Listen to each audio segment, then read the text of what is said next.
The ocean has never been one world. From the moment sunlight touches the surface to the places where it never arrives at all, the sea has always been divided into layers. Each one follows different rules, different chemistry, different pressures, different forms of life. And the deeper you descend, the older those rules become. Near the surface, prehistoric oceans were crowded with giants. Massive predators crossed warm, sunlit water at astonishing speed. Some had jaws powerful enough to crush bone. Others grew longer than city buses. Their world was brutal, but it was familiar. Tooth, speed, strength, survival. Then the light began to disappear. Just a little deeper, bodies started changing in ways the surface never demanded. Eyes grew larger, skeletons grew lighter. Hunting itself began to follow different rules. And for much of Earth's history, descending even farther meant reaching a place where almost nothing could live at all. The deep ocean was not simply dark, it was poisonous. For millions of years, enormous regions beneath the surface held so little oxygen that complex animals could not survive there.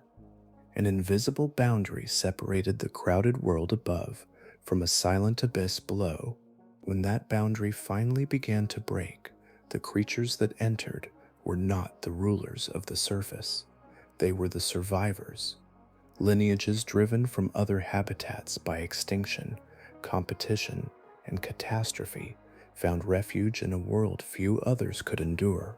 Over millions of years, the darkness reshaped them until they no longer resembled the animals that had first descended. Some of those ancient lineages are still there today, while worlds rose and fell above them, while 5 mass extinctions transformed the surface of the planet. The deepest parts of the ocean quietly preserved creatures whose ancestry reaches back hundreds of millions of years. And despite everything we've learned about Earth's past, we have still explored less of the deep ocean than we have of the surface of Mars. Imagine standing on a shoreline that belongs to no map still in existence. The waves would seem familiar for only a moment, because almost everything beneath them followed a different set of natural laws. The prehistoric ocean was not an earlier version of the sea we know today. It was a world assembled from unfamiliar chemistry, shifting climates, and living communities that filled roles unlike anything now swimming through modern water. Its surface, its depths, and even the water itself belonged to an Earth still experimenting with the possibilities of life. For much of that immense history, the oceans held far more warmth than they do now. During the Cretaceous period, tropical surface waters often reached about 35 degrees Celsius or 95 degrees Fahrenheit, creating seas that carried heat across vast distances with remarkable efficiency. Regions that today experience cool marine currents could once support ecosystems more commonly associated with tropical conditions. Warm water spread across enormous areas, encouraging rich blooms of microscopic life that became the foundation for food webs, unlike those of the present age. The boundaries between land and sea were equally unfamiliar. Global sea levels stood roughly 200 meters higher than they do today, which is about 656 feet. Water advanced across continental interiors, drowning landscapes that would one day become forests, plains, and deserts. Entire coastlines disappeared beneath broad inland seas.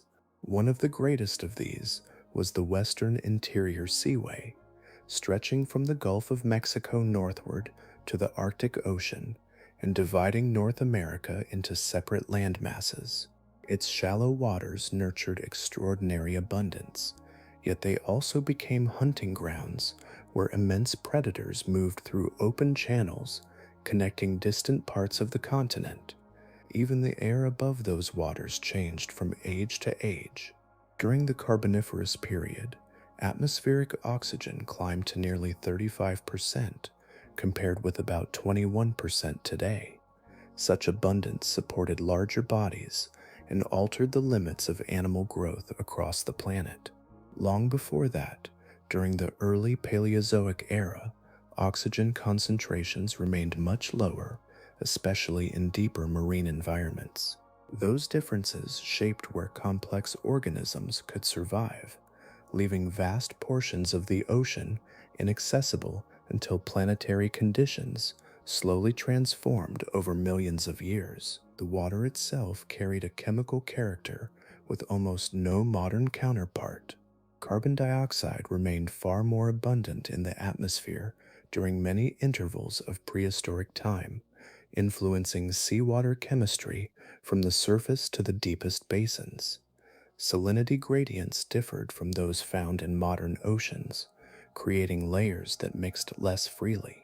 In some deep regions, hydrogen sulfide accumulated until entire water masses became hostile to complex life.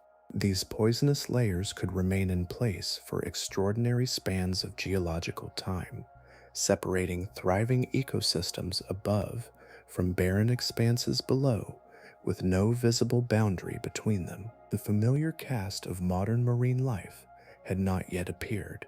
There were no whales guiding calves across ocean basins, no dolphins racing through coastal swells, and no modern bony fish occupying the countless ecological roles they fill today. Those places belonged instead to lineages whose descendants often vanished long ago. Marine reptiles, armored fishes, ancient sharks, and shelled cephalopods shaped the balance of the seas, each following evolutionary paths that diverged from those leading toward the creatures alive today. Seen together, these conditions reveal an ocean that behaved less like a single environment and more like a collection of neighboring worlds. Warmth, chemistry, oxygen, and depth combined into invisible frontiers that determined where life could flourish and where it could never gain a lasting foothold. The prehistoric sea was higher, hotter, and more chemically restless than the modern ocean, its layered waters dividing existence into separate realms whose boundaries were written not by coastlines, but by the changing character of the planet itself. Sunlight defined the first great realm of the prehistoric ocean, not because it made the water gentle, but because it fueled an astonishing abundance of life. From the surface to roughly 200 meters, which is about 656 feet, drifting plankton captured light and transformed it into the energy that sustained almost every hunter above the deeper darkness. It was a realm of constant movement where immense bodies crossed warm currents, shoals shifted like living clouds, and survival often depended on reaching prey before another predator arrived. Among the most formidable inhabitants were the giant marine reptiles of the Mesozoic era. Pliosaurs patrolled open water with immense skulls built for overpowering large prey.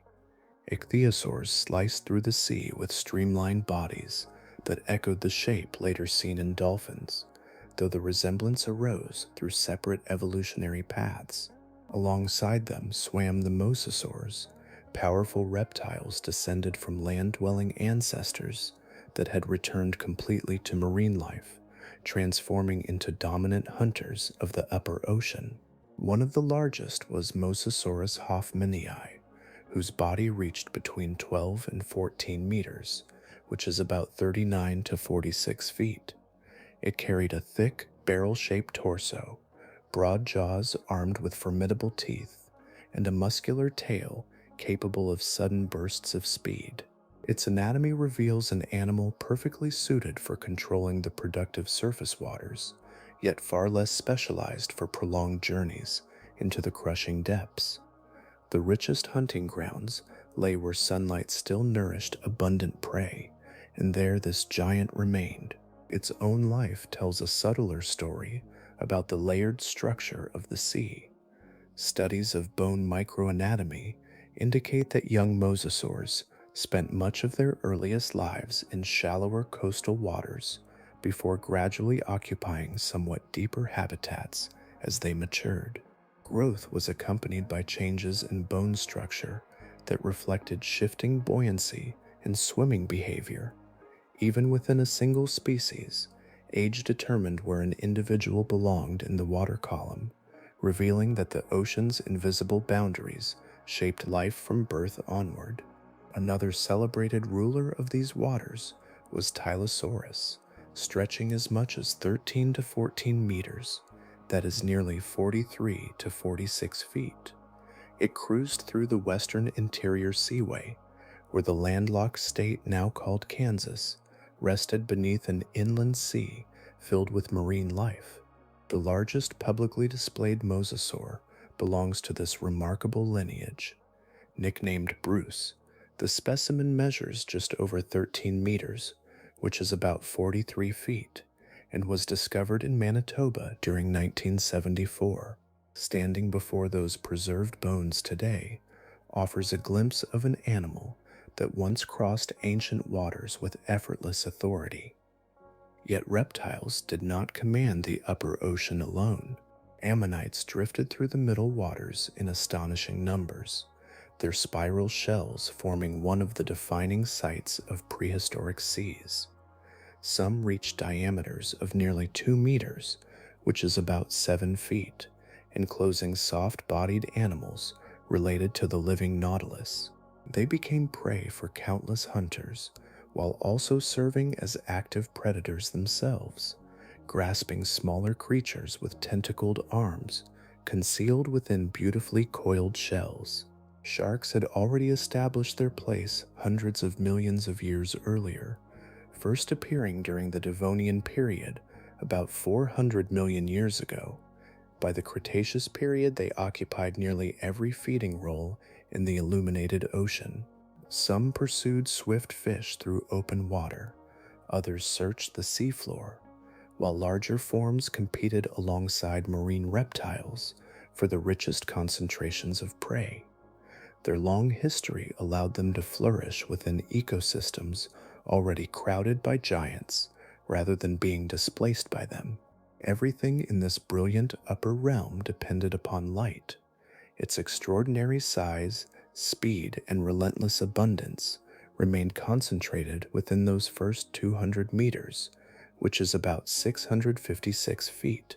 Beyond that familiar brightness, the conditions that had shaped these celebrated predators began to fade, and the character of the ocean changed with remarkable speed, leaving the grandest hunters of the surface behind as the water itself followed a different set of rules.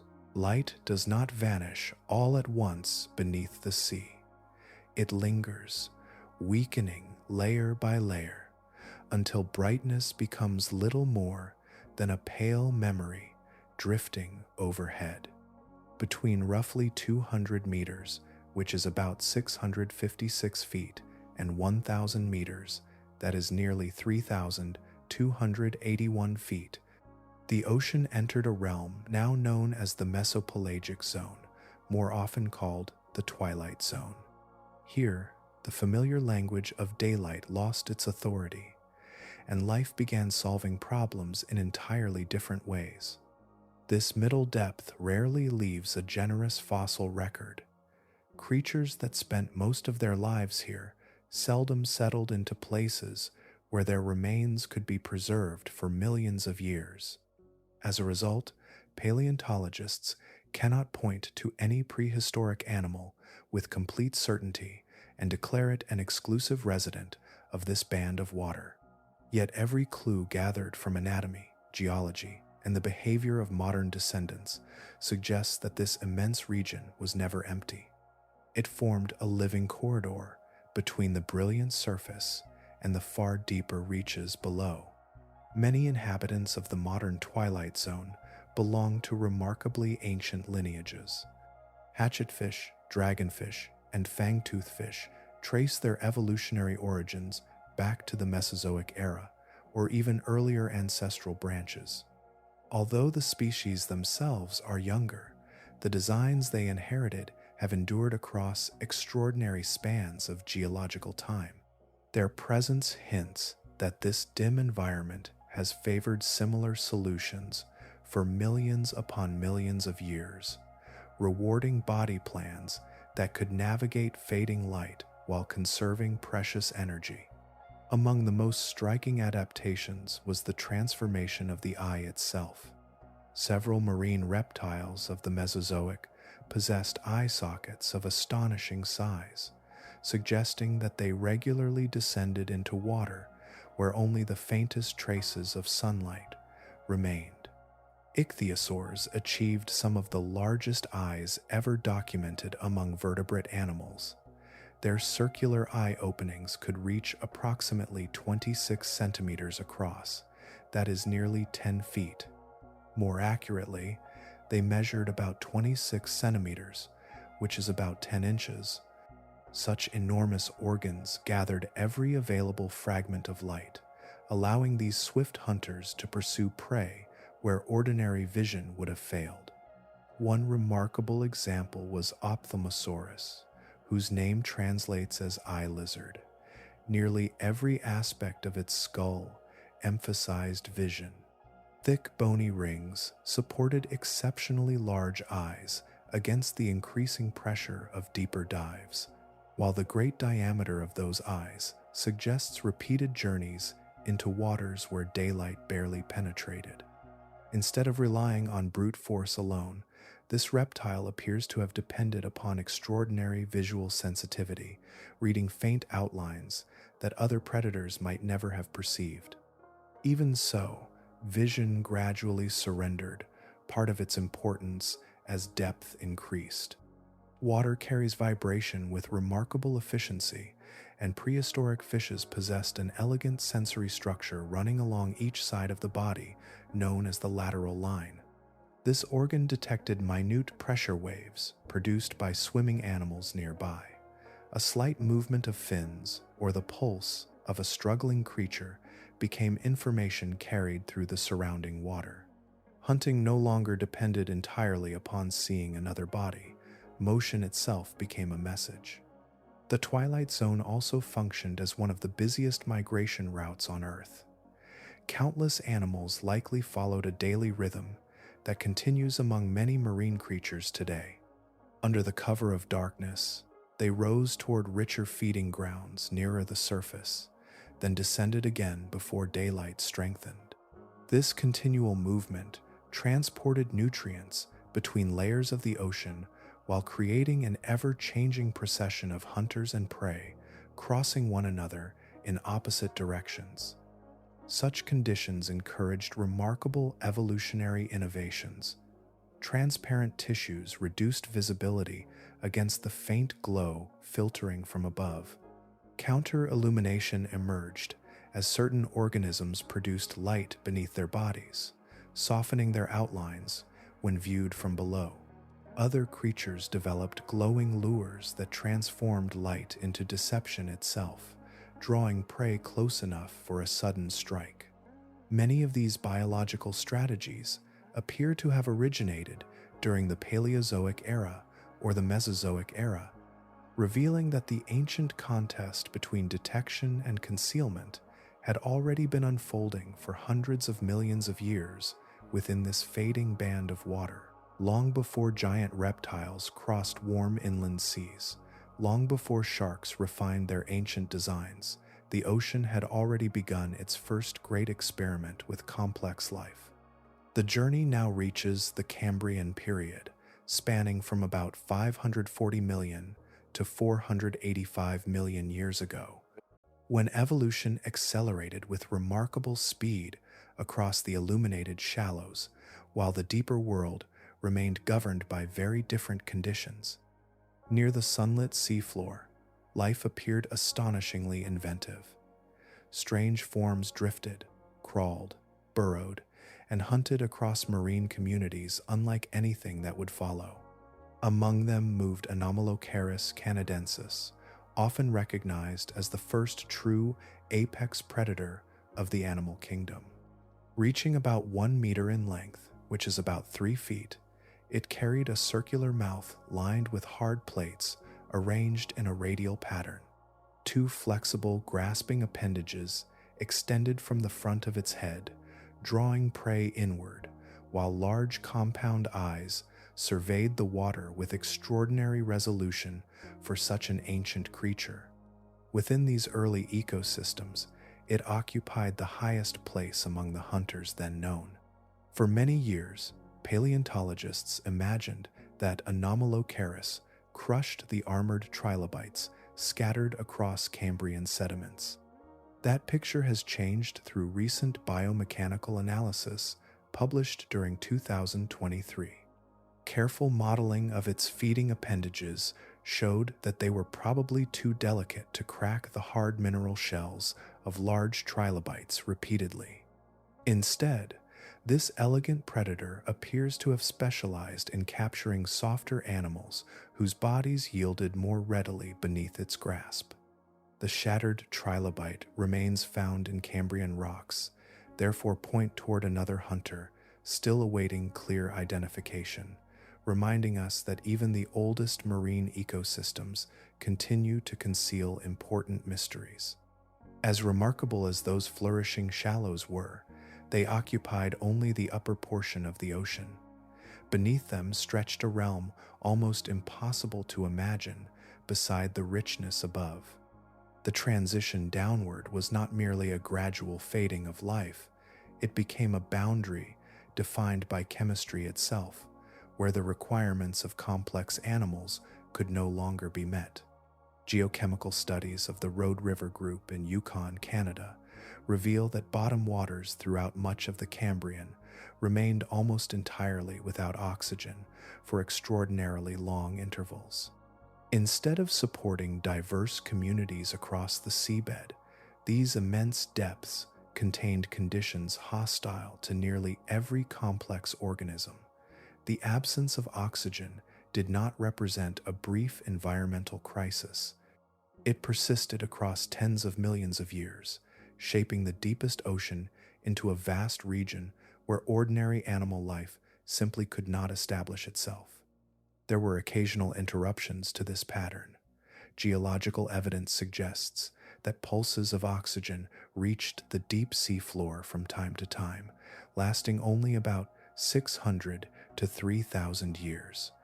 Within those comparatively brief intervals, animals could spread downward and begin occupying habitats that had previously remained inaccessible.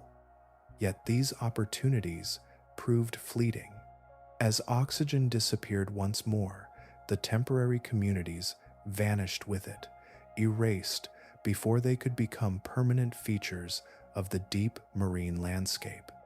Still farther below, even these brief windows ended. Beyond a certain depth, no animals inhabited the Cambrian Ocean at all. The water favored microorganisms capable of surviving without oxygen, including bacteria that produced hydrogen sulfide as part of their metabolism. That poisonous gas accumulated within the deepest waters, creating an environment that would have proved rapidly fatal to complex creatures dependent upon oxygen. The boundary between living ecosystems and biological emptiness was therefore established not by distance alone, but by invisible chemical limits extending across an entire planet. The Cambrian Deep was not an unexplored wilderness waiting for larger predators to descend. It was fundamentally uninhabitable under the conditions that prevailed at the time. While extraordinary evolutionary innovations unfolded above, the abyss remained almost entirely beyond their reach, a planetary dead zone where chemistry ruled more completely than biology, and where the first great chapter of ocean history ended not with abundant life, but with an immense expanse that could offer almost none. The greatest transformation in the history of the deep ocean did not arrive with a new predator or an extraordinary body plan. It arrived without teeth, fins, or shells, carried instead by a gradual change in the chemistry of an entire planet. For hundreds of millions of years, the deepest waters had remained beyond the reach of complex animals. Then, Over immense stretches of geological time, the conditions that had excluded them began to soften, and the abyss slowly opened for the first lasting arrivals. From the Cambrian period through much of the early Devonian period, spanning roughly 500 million to 390 million years ago, the deepest ocean remained largely without oxygen. Dissolved iron accumulated through vast water masses, giving these ancient seas a ferruginous character unlike the modern deep. Complex animals flourished in shallower habitats where oxygen was available, yet the great depths below remained governed by chemical processes that favored microorganisms over larger forms. The boundary separating these worlds persisted across ages so long that it became one of the defining features of the early planet. Evidence for the eventual transition has grown steadily stronger. A study published during 2025 examined selenium isotope patterns preserved within ancient shale deposits, revealing that the deep ocean experienced sustained oxygenation after about 390 million years ago during the Middle Devonian period. Unlike the brief pulses that had appeared and vanished before, this change endured. Oxygen no longer reached the abyss as a temporary visitor. It became a permanent part of the deepest marine environment, altering possibilities that had remained closed since the earliest chapters of animal evolution. The source of this transformation lay far from the sea itself. Across the continents, the first great forests expanded over the land. Their roots broke apart rock. Their trunks accumulated enormous amounts of organic material, and vast quantities of carbon became buried beneath sediments instead of returning immediately to the atmosphere.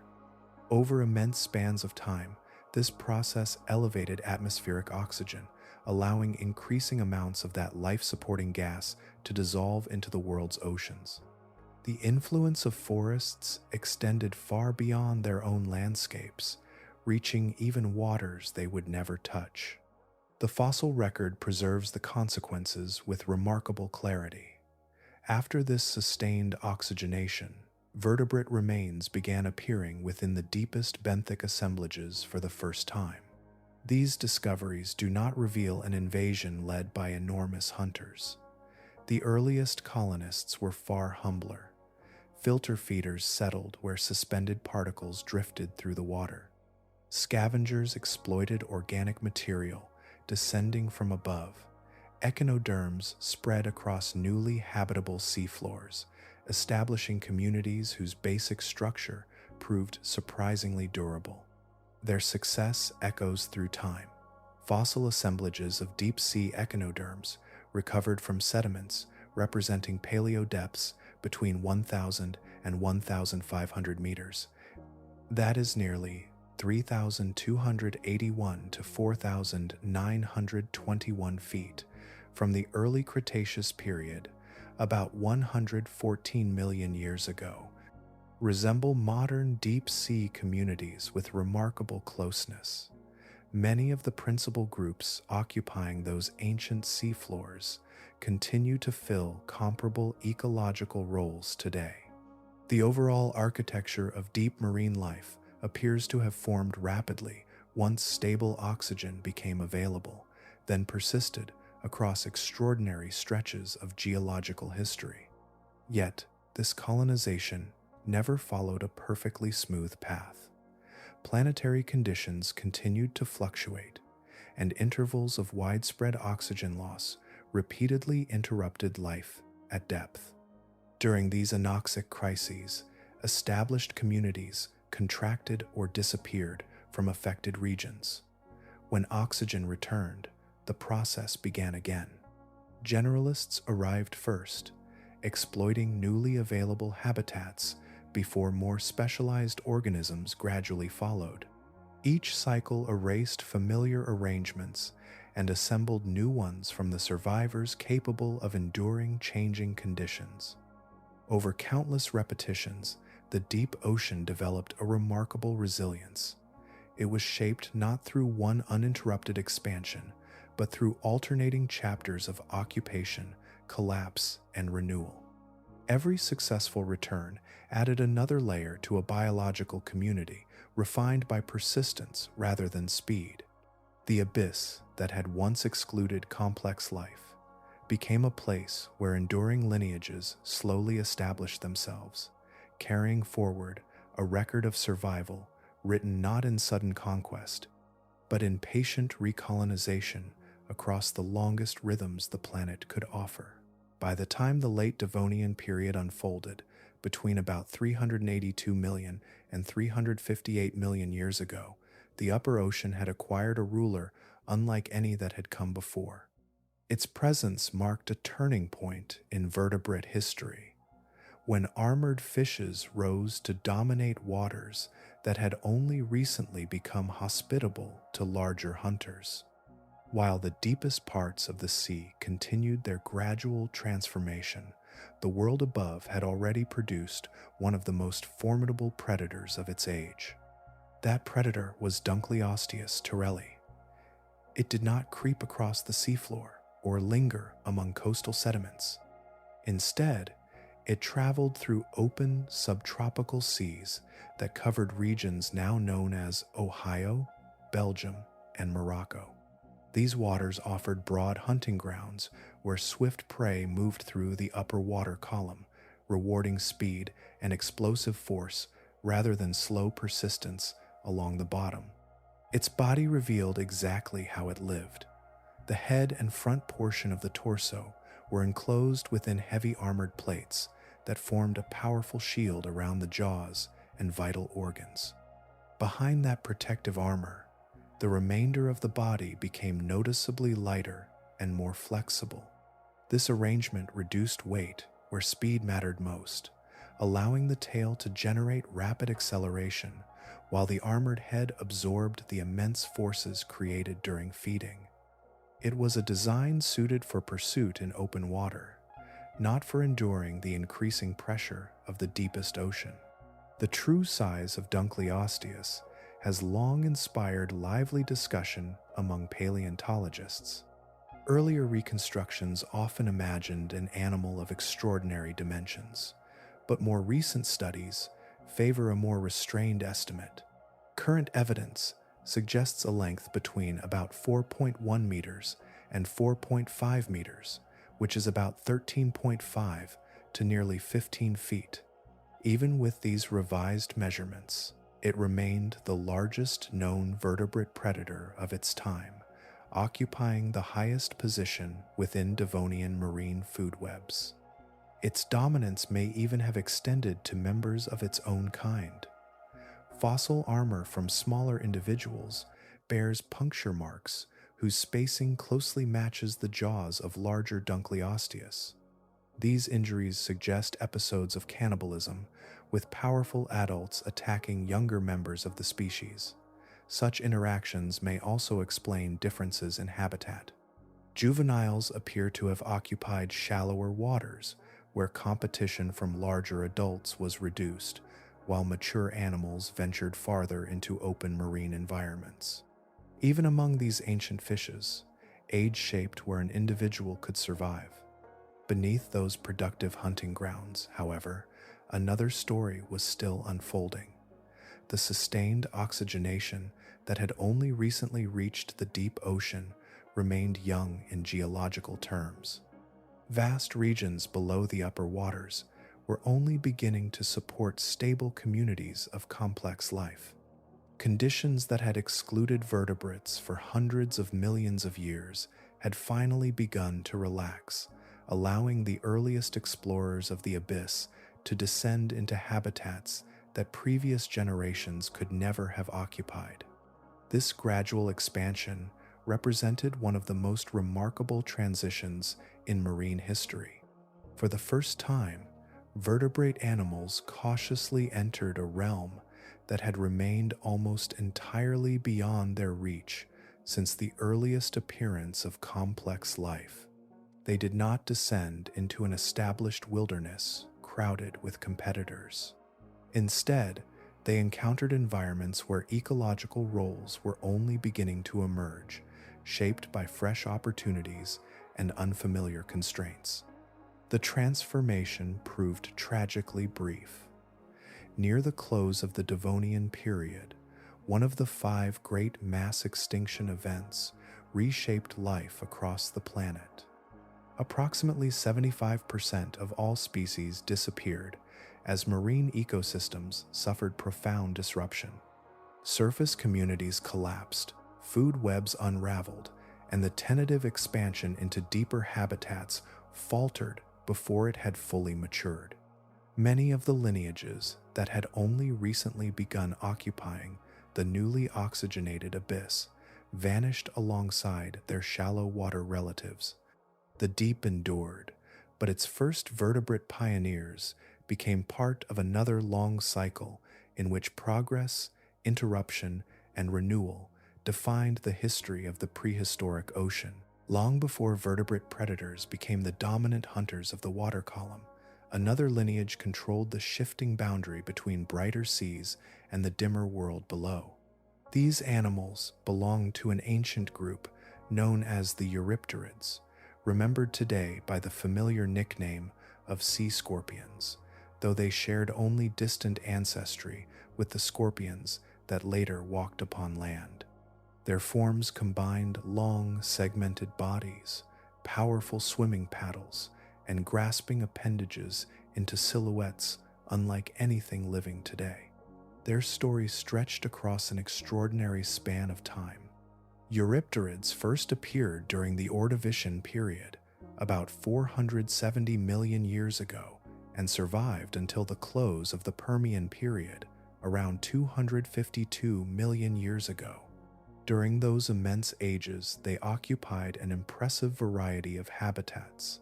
Some flourished in marine environments, others adapted to brackish estuaries where fresh and salt water mingled, and several eventually established themselves in freshwater systems far inland. This flexibility allowed the group to diversify across many ecological settings while retaining the distinctive body plan that defined their lineage. Among all known arthropods, none grew larger than Jaclopterus rhenanii. Estimates, based upon an enormous fossilized claw recovered from the Klurf Formation of Germany, suggest a total body length between about 2.3 meters and 2.6 meters, which is about 7.5 to 8.5 feet. Even allowing for uncertainty, it remains the largest arthropod ever discovered.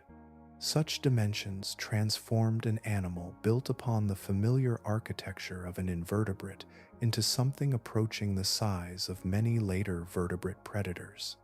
Despite its dramatic nickname, Jaclopterus did not rule the open prehistoric ocean. Evidence indicates that it inhabited freshwater rivers and brackish environments across the ancient landmass known as Euramerica during the early Devonian period. There it hunted within expansive waterways connected to coastal systems, demonstrating that some of the greatest members of the Eurypterid family evolved beyond the fully marine realm rather than within it. Its anatomy reflects a highly capable predator. Large compound eyes faced forward, providing broad overlap in their field of view and suggesting excellent visual accuracy while tracking moving prey. At the front of the body projected specialized chelicerae, grasping appendages equipped for puncturing and holding struggling animals rather than crushing armored shells. Speed, reach, and precision appear to have mattered more than brute force. The overall design speaks of an active hunter pursuing opportunities wherever visibility remained sufficient for careful aim. Not every giant Eurypterid remained tied to rivers or estuaries. Members of the pterygoid lineage developed powerful swimming abilities that allowed them to cross broad stretches of ocean. Their fossils have been recovered from widely separated regions, indicating an almost global distribution during their greatest success. They occupied pelagic environments far from shore, becoming among the earliest large arthropods to master life in open water rather than remaining confined to coastal habitats. Remarkable discoveries within their fossilized anatomy reveal yet another layer of adaptation. Advanced imaging studies have identified pillar-like, supporting structures within the gills of certain eurypterid species. These internal reinforcements suggest that at least some forms could tolerate brief excursions onto land while moving between neighboring bodies of water. They were not terrestrial animals, yet they possessed anatomical features that may have allowed short overland journeys impossible for many other aquatic creatures of their time. Their long history eventually met its end during the Permian mass extinction, the most devastating biological crisis the planet has ever experienced. Approximately 96% of marine species disappeared, and every eurypterid lineage vanished with them. Their disappearance left no direct successor. Instead, the ecological roles they had occupied became divided among several unrelated groups. Sharks inherited portions of their predatory niche, cephalopods expanded into others, and much later, marine reptiles came to dominate parts of the same transitional waters. The distinctive presence of the eurypterids themselves, however, belonged entirely to an earlier chapter of ocean history that never returned. The middle reaches of the Mesozoic Ocean were never an empty space separating the surface from the abyss. They formed an immense living landscape, suspended between light and darkness, where entire communities occupied different levels without constantly overlapping.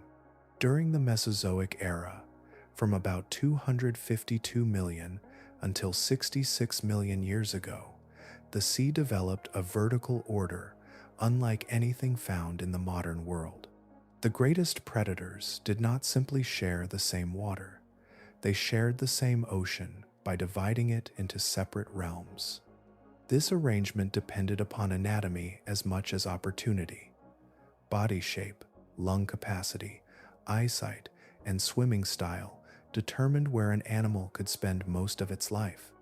Evolution gradually sorted marine reptiles into distinct depth bands, allowing several formidable hunters to flourish without competing directly for every meal. The ocean became layered, not only by chemistry and light, but by the physical limits written into each creature's body. Among the deepest traveling reptiles were the ichthyosaurs. Their streamlined forms closely resembled modern dolphins, although the resemblance arose independently through the repeated influence of life in open water.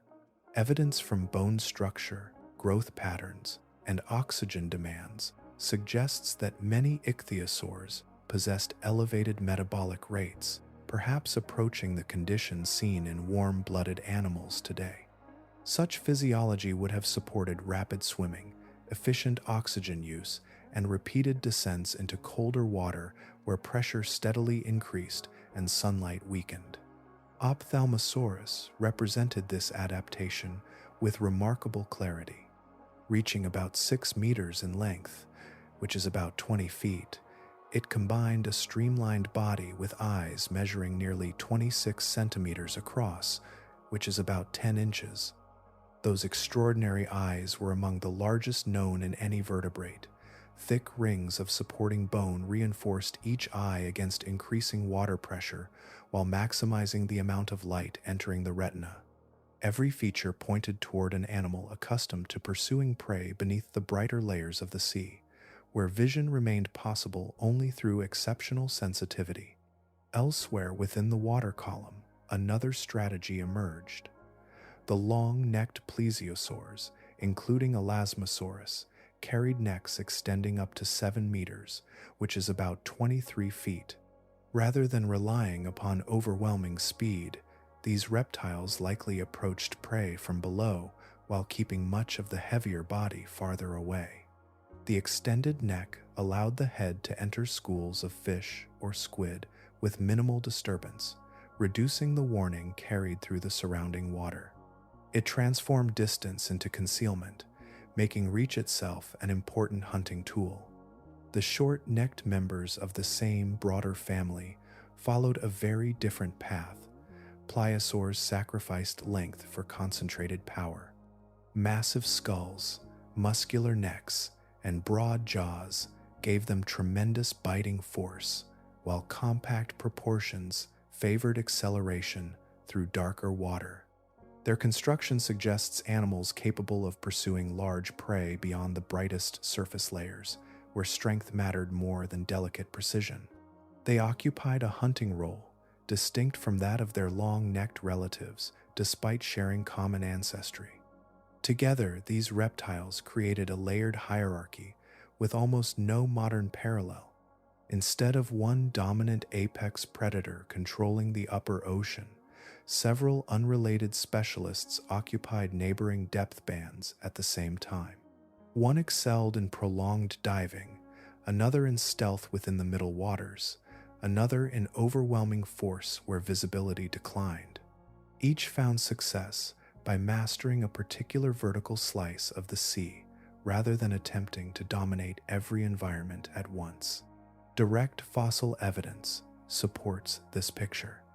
Preserved stomach contents from several ichthyosaur specimens contain belemnites, squid-like cephalopods, whose distribution extended through much of the water column.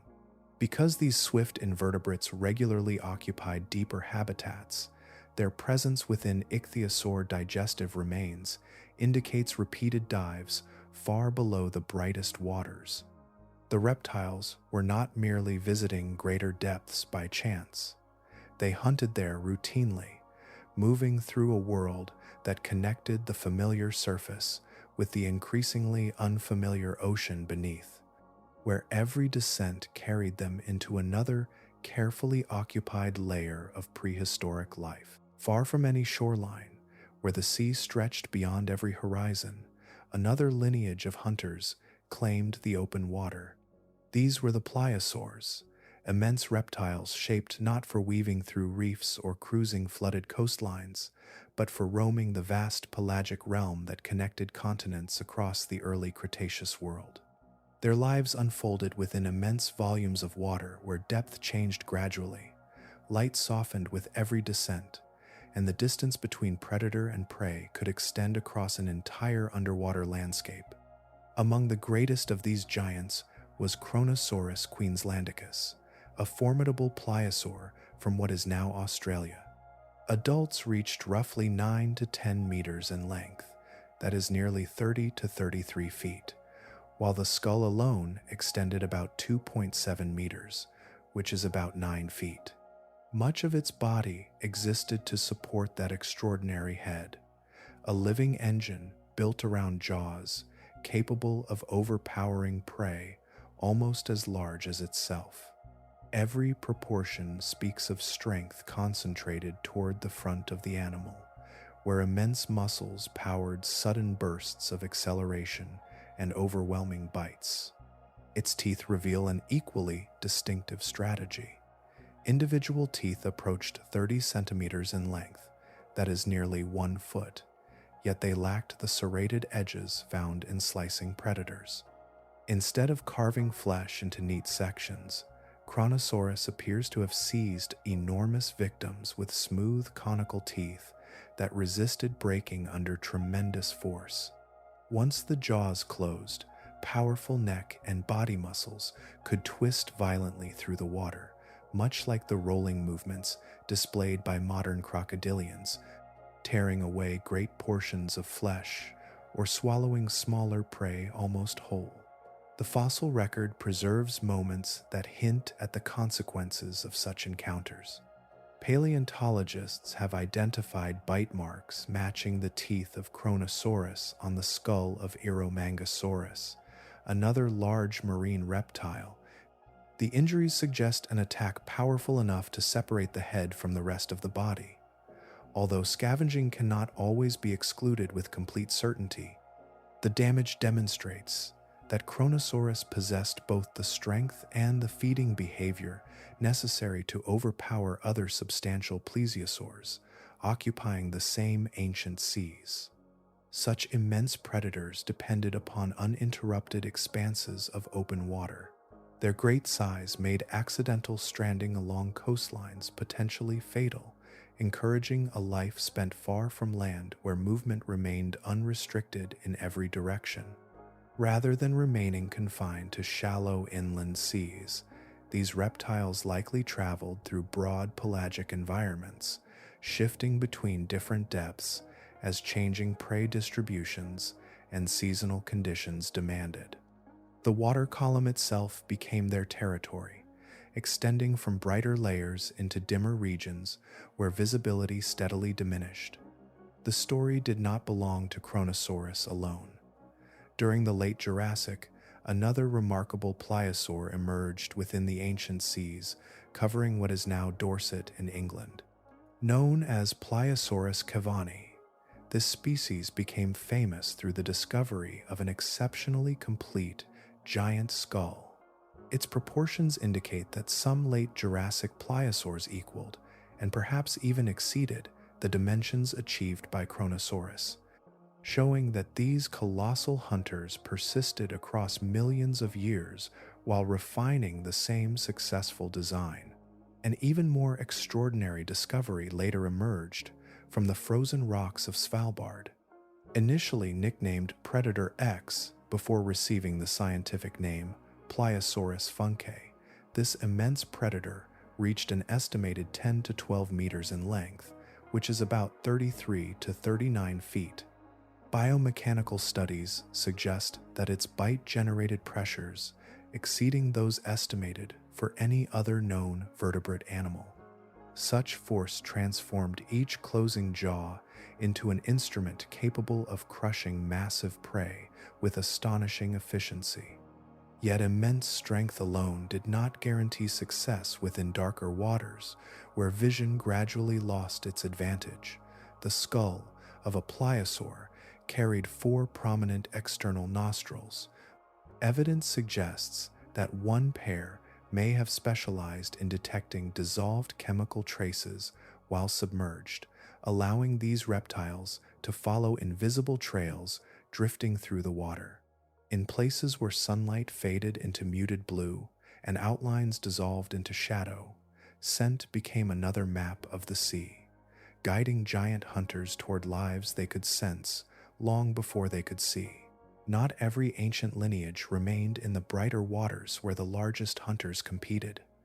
As the great marine ecosystems of the Mesozoic matured, another movement unfolded with far less spectacle.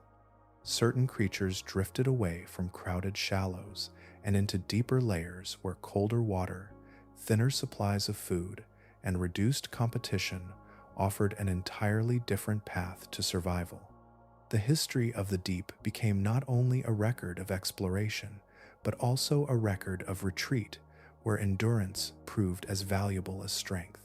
Evolutionary biologists describe this pattern as offshore migration. When shallow habitats become increasingly crowded, dangerous, or ecologically complex, some lineages gradually expand into deeper water rather than competing directly with newly successful rivals. Generation after generation, natural selection reshapes these pioneers until the once unfamiliar depths become their permanent home. Over immense spans of time, descendants may become so thoroughly adapted to darkness and pressure that returning to the surface becomes less favorable than remaining below. Among the finest examples are the ghost sharks and their close relatives, the chimeras, members of the group known as holocephalians. Their ancestry reaches back more than 400 million years into the Paleozoic era, making them among the oldest surviving branches of the jawed vertebrate family tree. Today, they are encountered almost exclusively below 200 meters, which is about 656 feet, gliding through deep water with broad wing-like fins and sensory systems refined for places where sunlight scarcely reaches.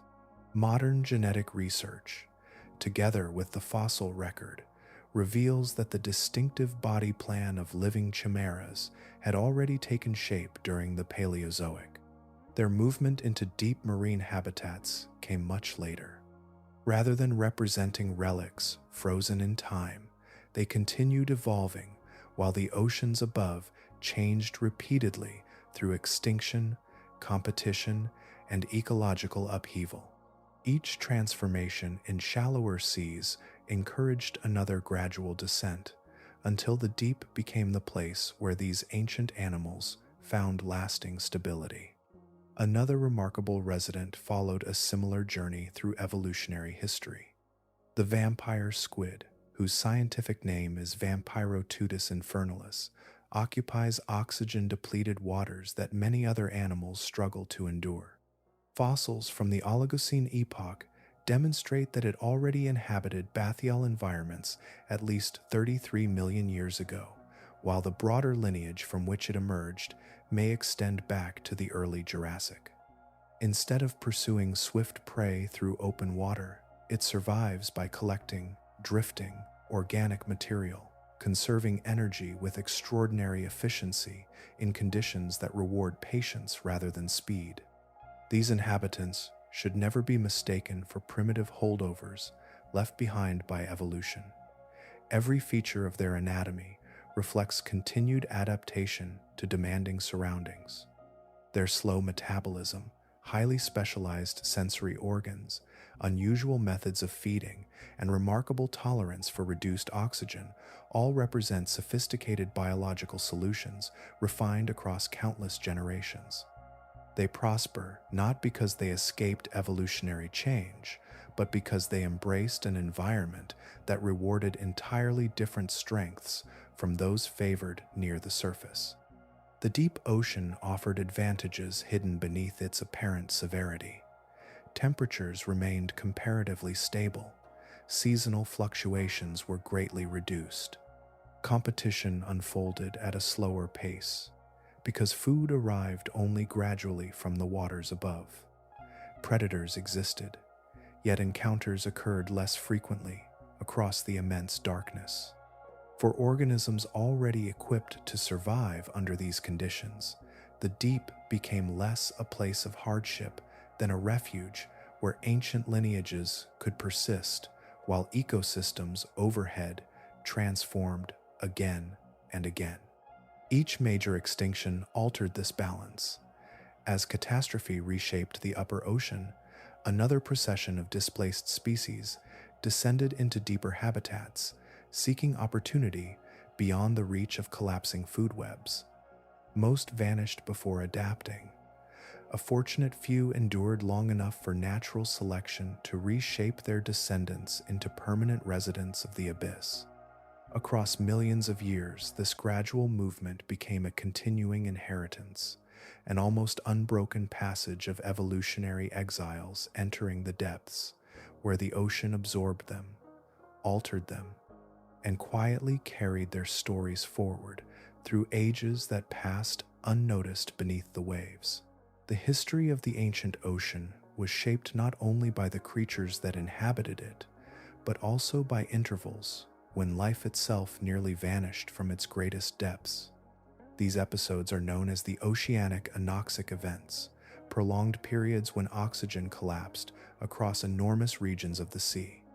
They were not sudden catastrophes delivered by an asteroid from the sky, nor isolated disasters confined to a single coastline. They unfolded gradually across entire ocean basins, transforming living water into places where complex animals could no longer endure.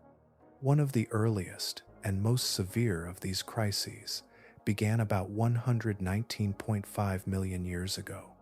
Known today as Oceanic Anoxic Event 1A, it was closely linked to immense volcanic eruptions associated with the Ontong Java Nui volcanic plateau in the southwestern Pacific Ocean. The eruptions released extraordinary quantities of volcanic gases, including carbon dioxide, altering global climate and disrupting the delicate circulation that normally carried oxygen-rich surface water into the deep. Recovery demanded roughly 1.1 million years, an interval so immense that entire evolutionary lineages rose and disappeared before normal conditions returned. Another profound collapse arrived around 93.5 million years ago, near the boundary between the Cenomanian and Turonian ages. This event, called Oceanic Anoxic Event 2, endured for as long as 700,000 years. Vast volcanic provinces in what are now the Caribbean region and the high Arctic released repeated outpourings of lava and gases, once again disturbing the chemistry of the oceans. Nutrient-rich runoff fueled explosive blooms of microscopic life near the surface. As those organisms died and drifted downward, their decomposition consumed the remaining oxygen within deeper water, spreading suffocating conditions across remarkable distances. In the most severely affected regions, oxygen vanished through nearly the entire water column, extending from the upper ocean toward the seafloor. Large marine reptiles such as plesiosaurs and ichthyosaurs remained confined to the relatively oxygenated layers nearer the surface, unable to survive prolonged descents into poisoned depths. Beneath them existed a realm inhabited primarily by sulfur-producing bacteria and single-celled organisms whose metabolism required no oxygen at all. The great layered ecosystem that had taken millions of years to assemble temporarily collapsed into a far simpler community, sustained by entirely different chemistry. An unexpected legacy of these ancient crises now lies buried beneath continents and oceans alike. During intervals without oxygen, the remains of countless microscopic organisms and other drifting life settled onto the seabed without fully decomposing. Layer after layer accumulated until thick deposits of dark sediment formed. Over immense spans of geological time, pressure and heat transformed much of this preserved organic matter into the black shales that later became the foundation of many modern oil and natural gas reservoirs. Energy used by human civilization today carries the distant memory of seas where decay itself was interrupted. For many years, geologists puzzled over a remarkable coincidence.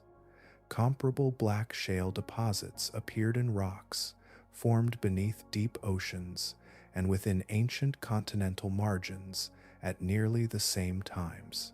During the 1970s, researchers Hugh Schlanger and Hugh Jenkins recognized that these matching records pointed toward a single global phenomenon rather than separate local events. Oxygen depletion had spread through the world's oceans on an astonishing scale, linking distant basins into one shared environmental transformation that reached from upper waters toward the deepest seafloor. Yet the story never ended with emptiness. As volcanic activity subsided and ocean circulation slowly recovered, oxygen gradually returned to the abyss. Animals descended once more into habitats that had stood vacant for hundreds of thousands of years.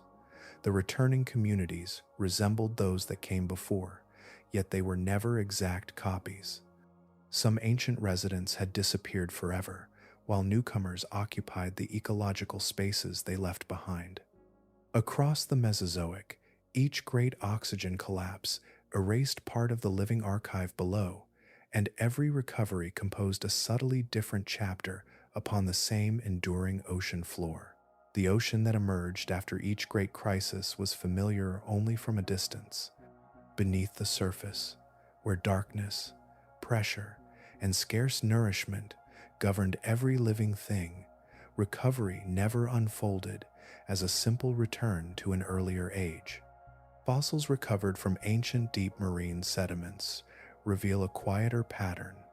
Life returned, but it did so with new combinations of survivors, newcomers, and descendants shaped by conditions unlike those that had existed before the collapse. Evidence preserved within early Cretaceous sediments formed at depths between 1,000 and 1,500 meters, which is about 3,281 to 4,921 feet, contains assemblages of echinoderms whose families and genera closely resemble forms that today are found almost entirely in deep marine habitats.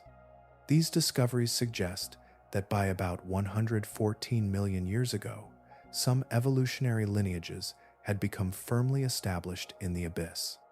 Rather than repeatedly moving between shallow and deep environments, they appear to have remained where conditions favored their specialized way of life across immense spans of geological time. This pattern has led many paleontologists to view the deep ocean as an environment of remarkable long-term persistence. While surface ecosystems experienced repeated changes driven by shifting climates, fluctuating sea levels, and widespread extinction events, the abyss often remained comparatively stable over equally vast intervals. Food was limited, temperatures varied little, and the physical environment changed more gradually than the waters above. Once a lineage evolved the traits necessary for survival there, those adaptations could remain advantageous through many successive geological ages. Stability did not mean complete protection. Deep marine communities also experienced losses during episodes of widespread oxygen depletion and other global disturbances. Yet evidence from successive fossil assemblages indicates that some deep-dwelling groups endured intervals that devastated related organisms living in shallower seas. The abyss, therefore, appears to have functioned, at least in certain periods, as a biological refuge where a portion of Earth's evolutionary history could persist while ecosystems nearer the surface were extensively reorganized. This relationship creates an unexpected picture of the ancient ocean. The place that seems least welcoming to complex life may also have offered one of its longest-lasting homes. Scarcity encouraged efficiency rather than speed. Darkness rewarded sensory refinement instead of elaborate display.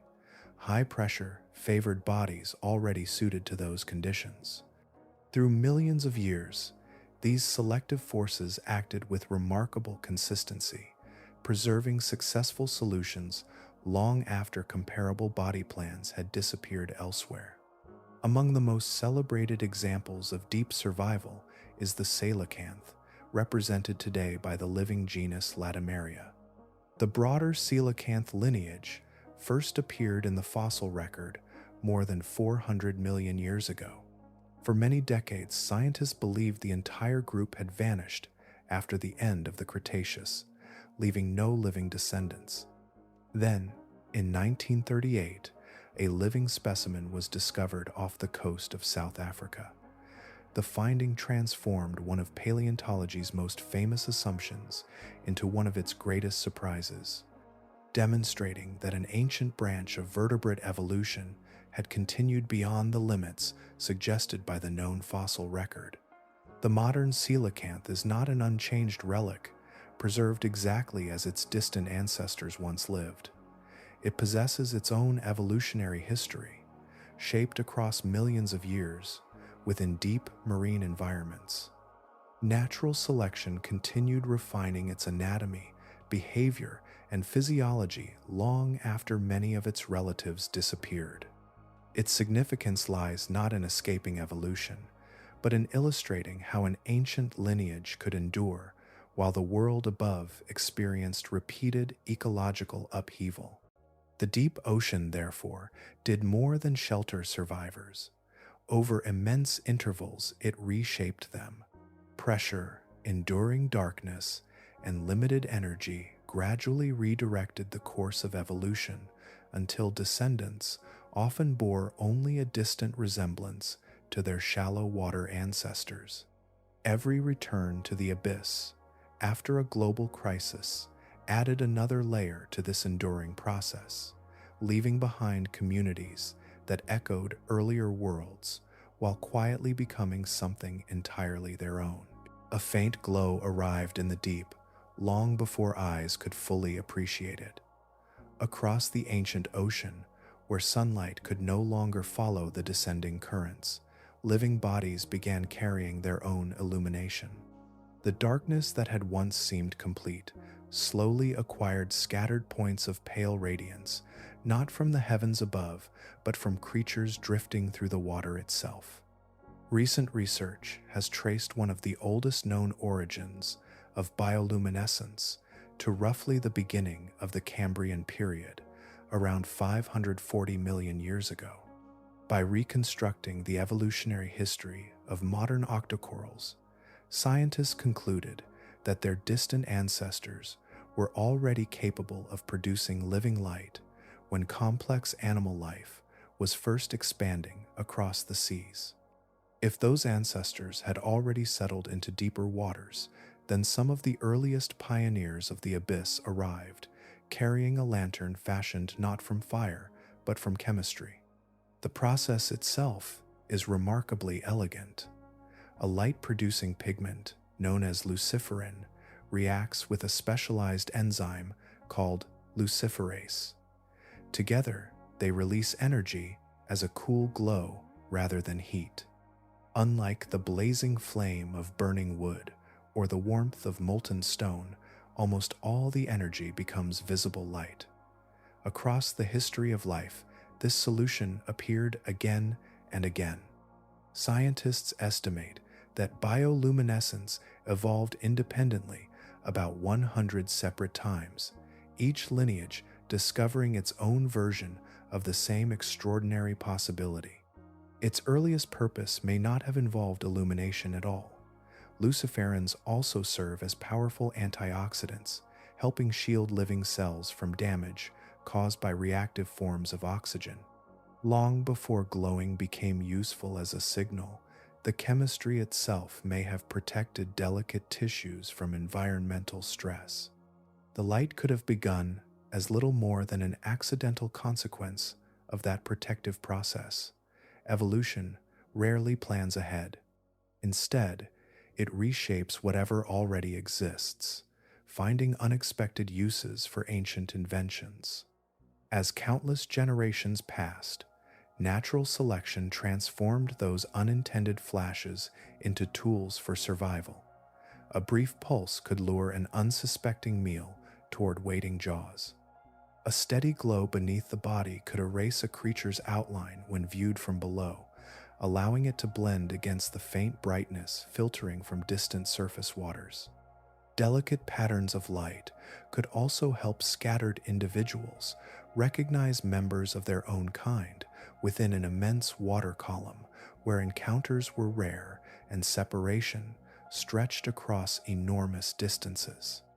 These adaptations gradually turned the deep ocean into something unlike any landscape on land. Every drifting current carried isolated sparks.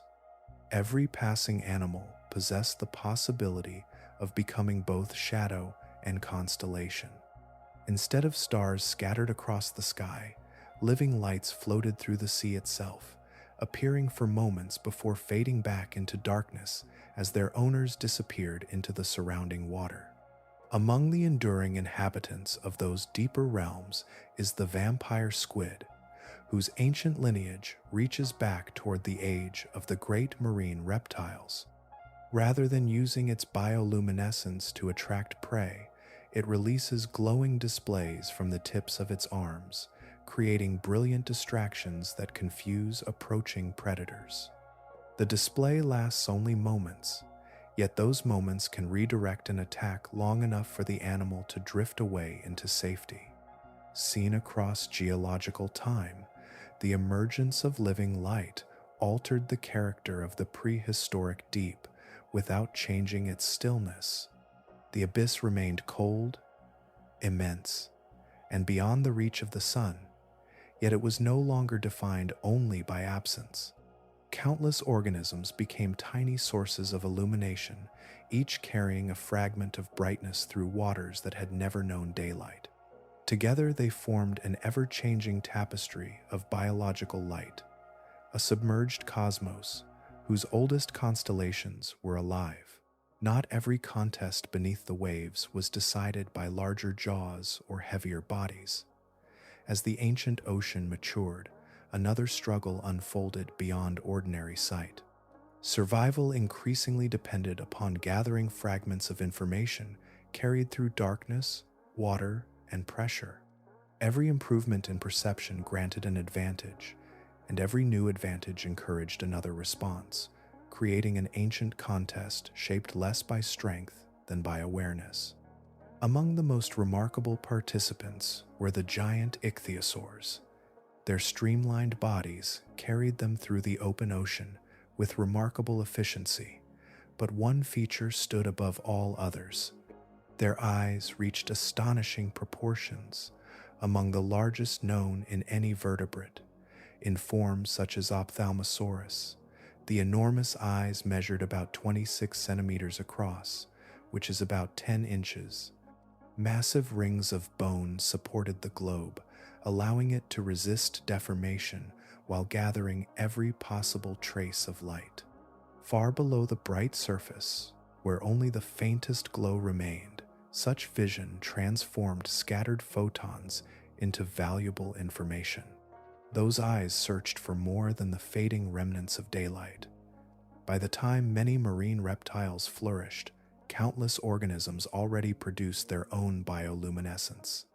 Brief flashes from drifting animals, pale glimmers from distant prey, or sudden bursts released in defense became signals that enormous eyes could detect long before a smaller observer noticed anything at all. In that dim realm, seeing first often meant surviving longer. Depth introduced another challenge that no eye alone could solve. Water presses inward from every direction, and the force increases relentlessly with descent. Every 10 meters, which is about 33 feet, adds roughly another atmosphere of pressure.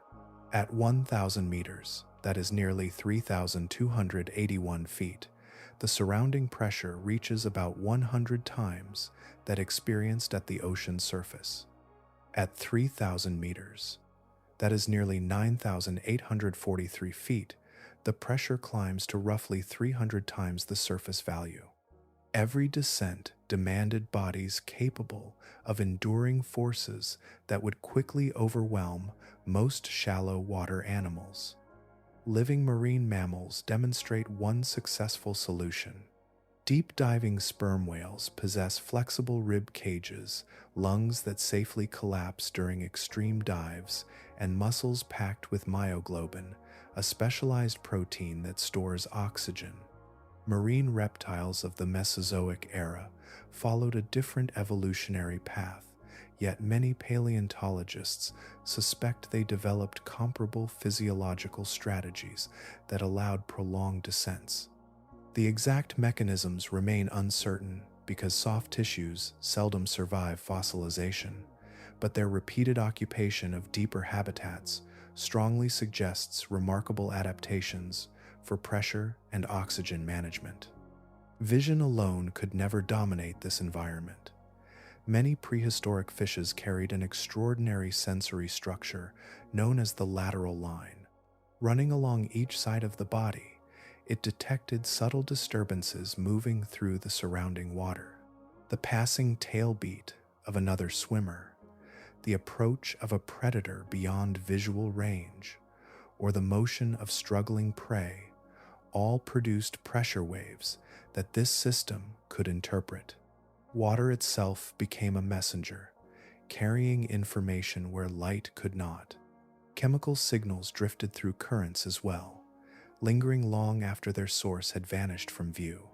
Some hunters almost certainly relied upon scent dissolved in seawater, while others may have sensed the Earth's magnetic field to maintain direction across immense distances.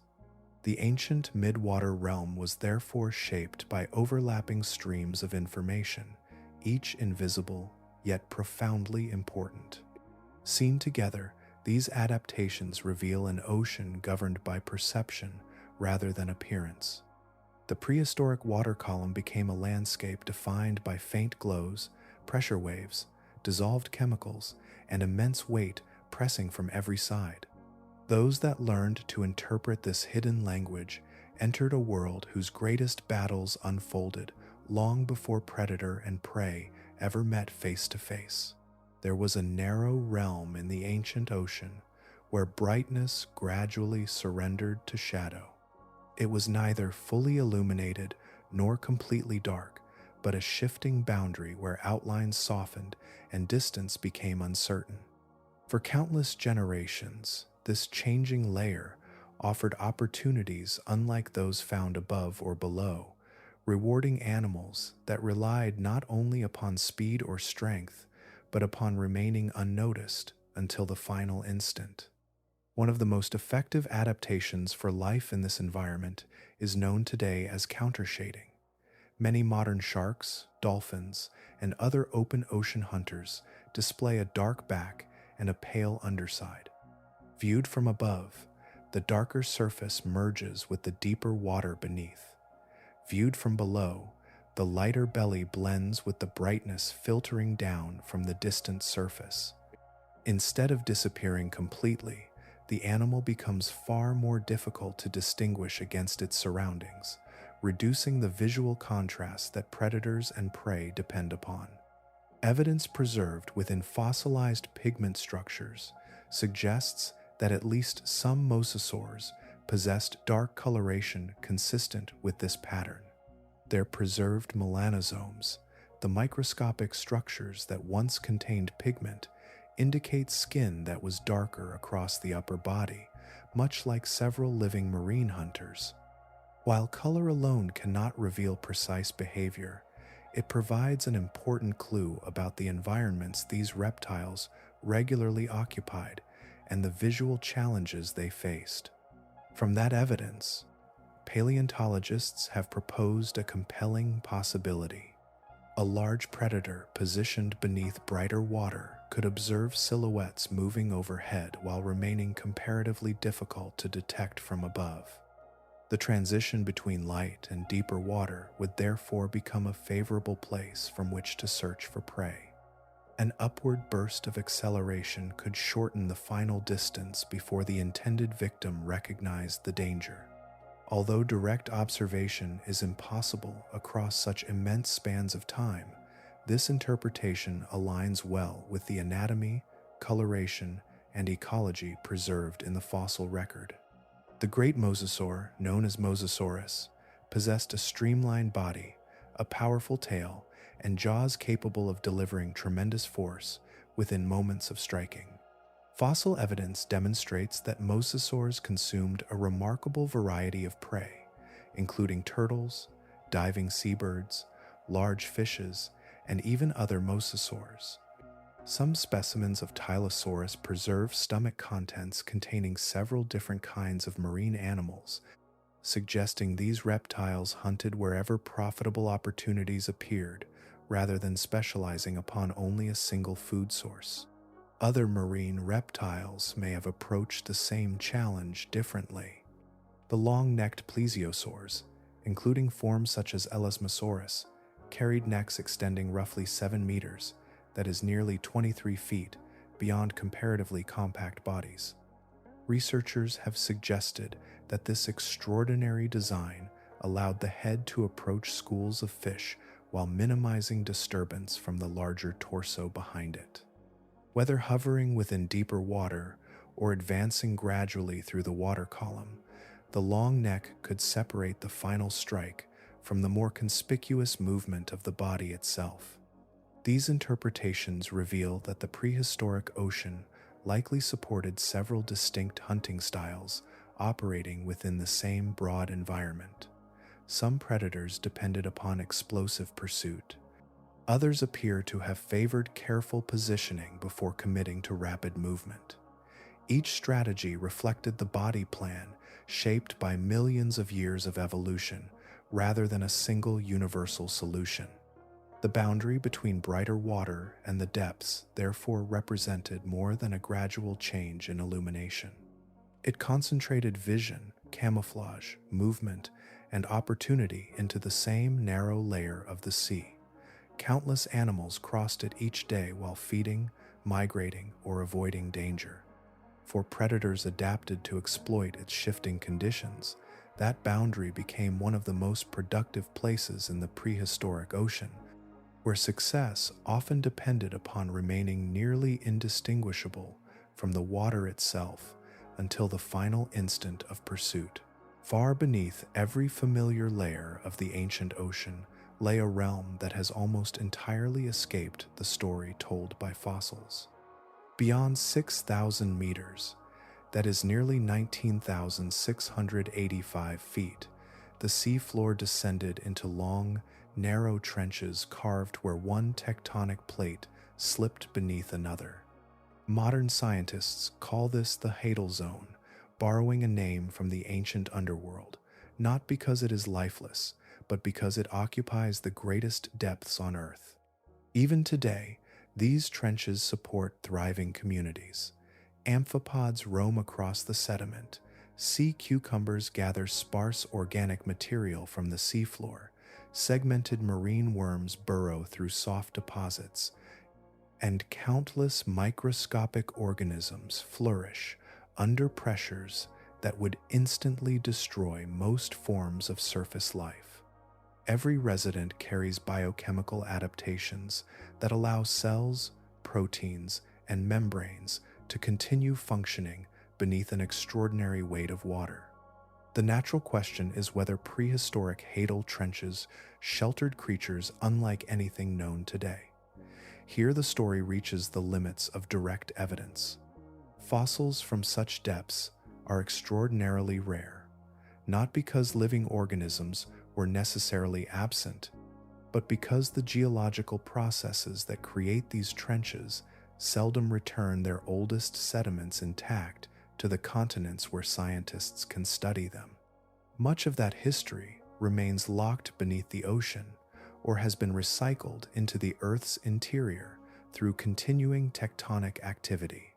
What can be explored instead is the remarkable consistency of life's solutions to extreme pressure.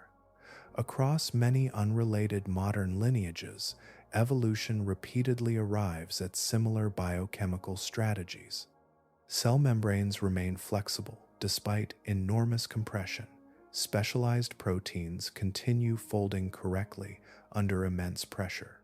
Essential metabolic reactions proceed within conditions that appear hostile to almost every other organism. These recurring adaptations suggest that ancient trench dwellers, whatever their appearance, were likely governed by the same fundamental biological principles. Geological evidence indicates that subduction zones have existed throughout both the Paleozoic era and the Mesozoic era. Ancient oceans therefore almost certainly contained trenches reaching comparable depths. Among them was the vast Tethys Ocean, whose remnants now survive within mountain ranges such as the Alps and the Himalayas. Sedimentary rocks carried upward during mountain building occasionally preserve organisms that once inhabited unusually deep marine environments, offering brief glimpses into ecosystems that otherwise remain almost entirely concealed. Yet another obstacle hides the deepest past. Much of the seafloor below several thousand meters lies beneath what geologists call the carbonate compensation depth. Today, this boundary commonly occurs between roughly 4,000 kilometers, which is about 2,485 miles, and 5,000 kilometers, which is about 3,107 miles below the ocean's surface in terms of water depth measured in meters. More precisely, it lies between 4,000 meters, which is about 13,123 feet, and 5,000 meters, that is nearly 16,404 feet. Beneath this level, calcium carbonate shells gradually dissolve before they can become enduring fossils. Entire communities may therefore vanish from the geological record without leaving recognizable skeletal remains. This limitation reminds us that absence of evidence does not necessarily represent evidence of absence. The deepest trenches could have supported distinctive ecosystems for millions upon millions of years, while preserving almost nothing that later generations could discover. Their inhabitants may have lived, reproduced, adapted, and disappeared without leaving durable traces behind. The Hadal world, therefore, occupies a rare place in natural history. It is not an empty chapter, but an unread one. The deepest prehistoric ocean almost certainly sustained life, shaped by relentless pressure and profound isolation. Yet the chemistry of fossilization erased much of its testimony before stone could preserve it. Even after centuries of discovery, the greatest depths continue to guard some of Earth's oldest biological secrets. Not every survivor returned when the surface recovered. Some crossed an invisible threshold into the deeper ocean, found a place where change arrived more slowly, and remained there across ages that transformed almost everything else. Their descendants still move through modern seas, carrying body plans that first emerged long before mammals walked on land. They are often called living fossils, although the phrase can be misleading. They have continued evolving, yet the fundamental designs that define them proved so successful that they endured through immense stretches of geological time. Among the most remarkable is the coelacanth, a lobe-finned fish whose ancestry reaches back roughly 400 million years into the Devonian period. For generations, it existed only as a fossil, and scientists believed its entire lineage had disappeared alongside countless prehistoric relatives. Then, during 1938, a living specimen was discovered off the coast of southern Africa. Its form resembled fossil relatives so closely that some early observers questioned whether the first photographs could possibly be genuine. The discovery revealed that an ancient branch of vertebrate history had continued almost unnoticed within the dim waters of the deep. The nautilus tells a different story with equal patience. It represents the last surviving member of a lineage that once filled ancient oceans with extraordinary diversity. Nautiloids, straight-shelled relatives, and the celebrated ammonites flourished across hundreds of millions of years before nearly all vanished. Today, only a small collection of nautilus species remains, inhabiting deep slopes of the Pacific and Indian Oceans. Each shell still grows by adding chamber after chamber, preserving a method of construction refined through ages beyond ordinary imagination. Another enduring inhabitant is the frilled shark, whose elongated body and remarkable teeth recall forms familiar from ancient rocks. Its lineage can be traced back to the Cretaceous, while living individuals usually inhabit depths between 390 meters, which is about 1,280 feet, and 1,570 meters, that is nearly 5,150 feet. Although known from preserved specimens for many years, living animals remained largely unseen until the present century, when improved exploration finally recorded them moving through their natural environment. Even farther from ordinary experience are the ghost sharks, also known as chimeras. Their ancestors established the essential framework of their bodies during the Paleozoic era, and their modern descendants still inhabit deep marine environments where daylight scarcely reaches. Their faces contain networks of specialized sensory pores capable of detecting faint electrical fields generated by nearby animals. This remarkable sense allows them to locate prey hidden within darkness or buried beneath sediment, relying on signals entirely beyond human perception. The vampire squid offers perhaps the most unusual example. Despite its familiar name, it belongs neither among the true squids nor the octopuses. Instead, it represents its own ancient branch, preserving characteristics inherited from a lineage that occupied oxygen, poor deep waters during the Mesozoic era. Rather than pursuing prey with speed, It survives through extraordinary efficiency, collecting drifting organic material while conserving precious energy within an environment where every resource arrives sparingly. Together, these creatures reveal a pattern that appears again and again across Earth's history.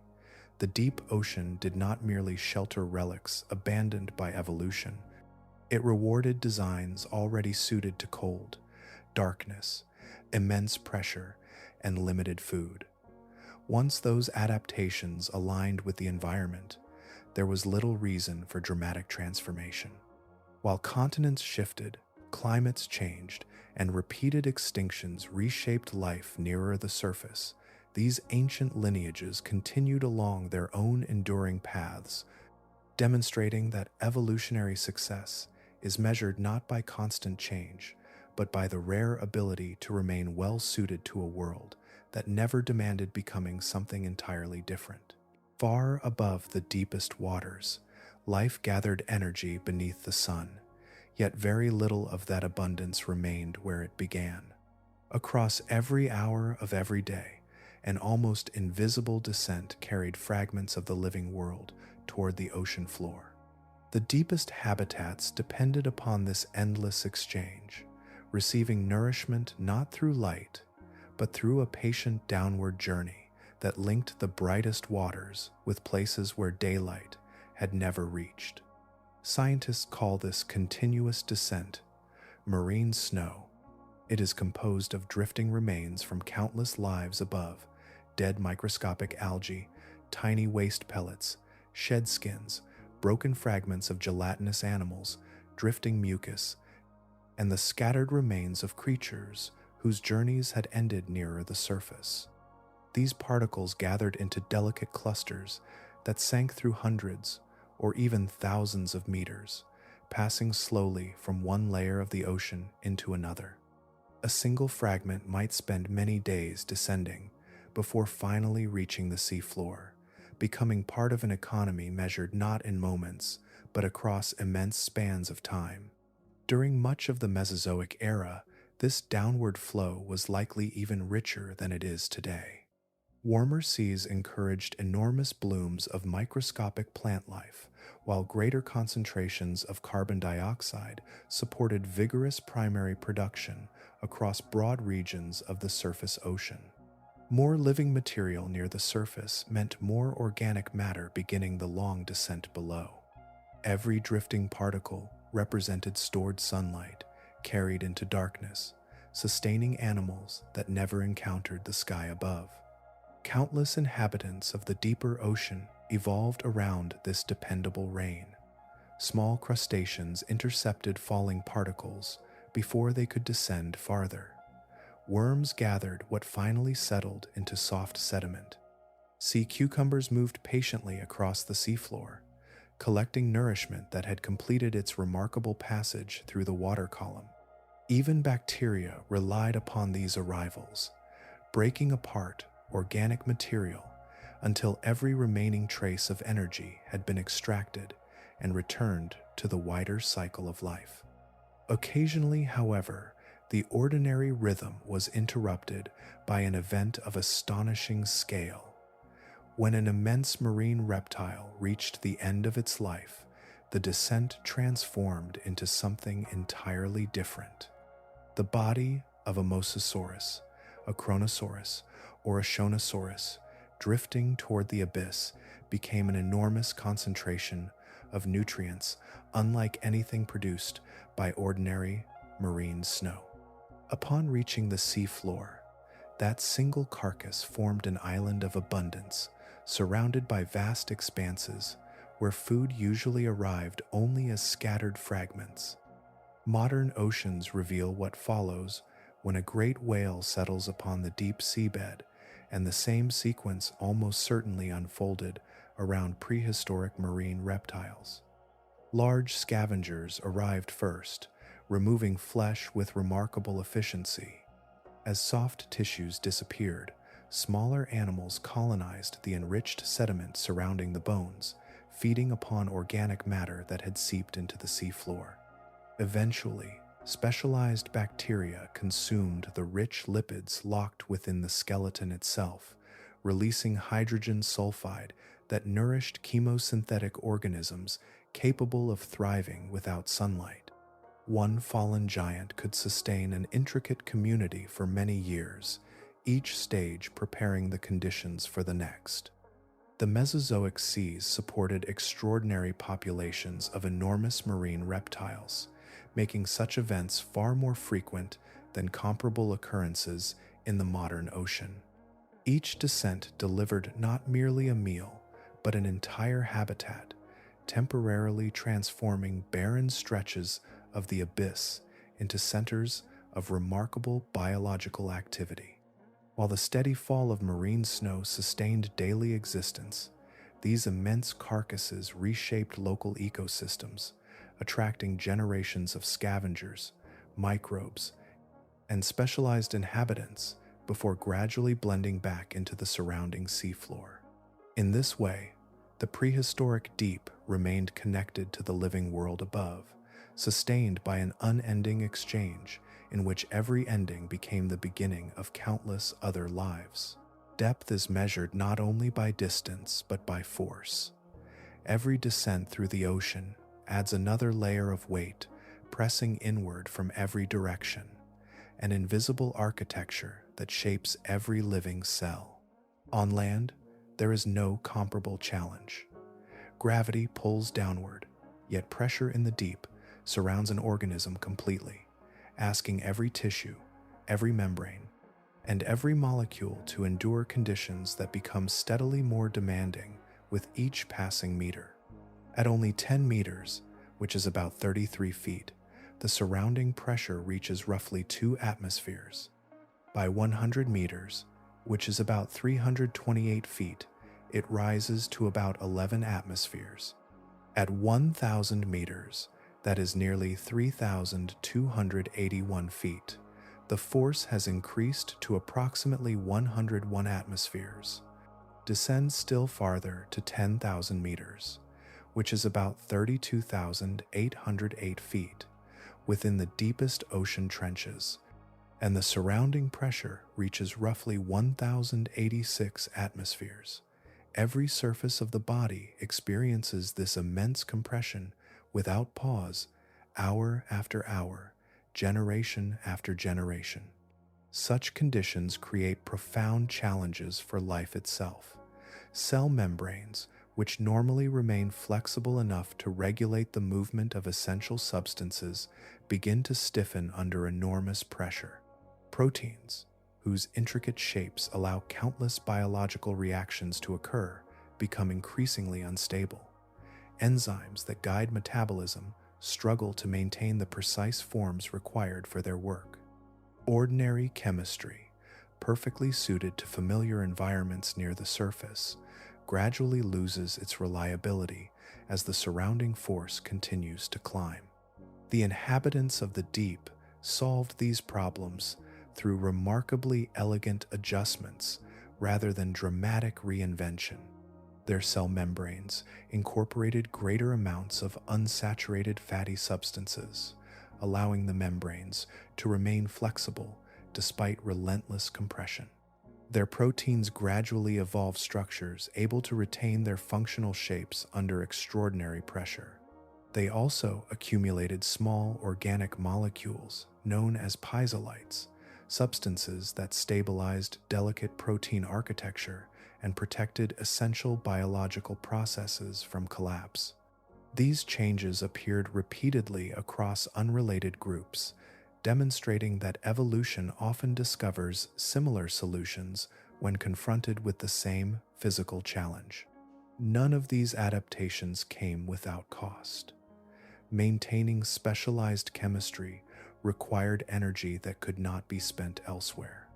As a result, many deep-dwelling organisms grew gradually, reached maturity only after long periods, reproduced infrequently, and often survived for remarkably extended lifespans. Their existence became an exercise in careful conservation rather than rapid expansion. Every movement, every meal, and every reproductive effort reflected an environment where resources remained limited and efficiency determined survival.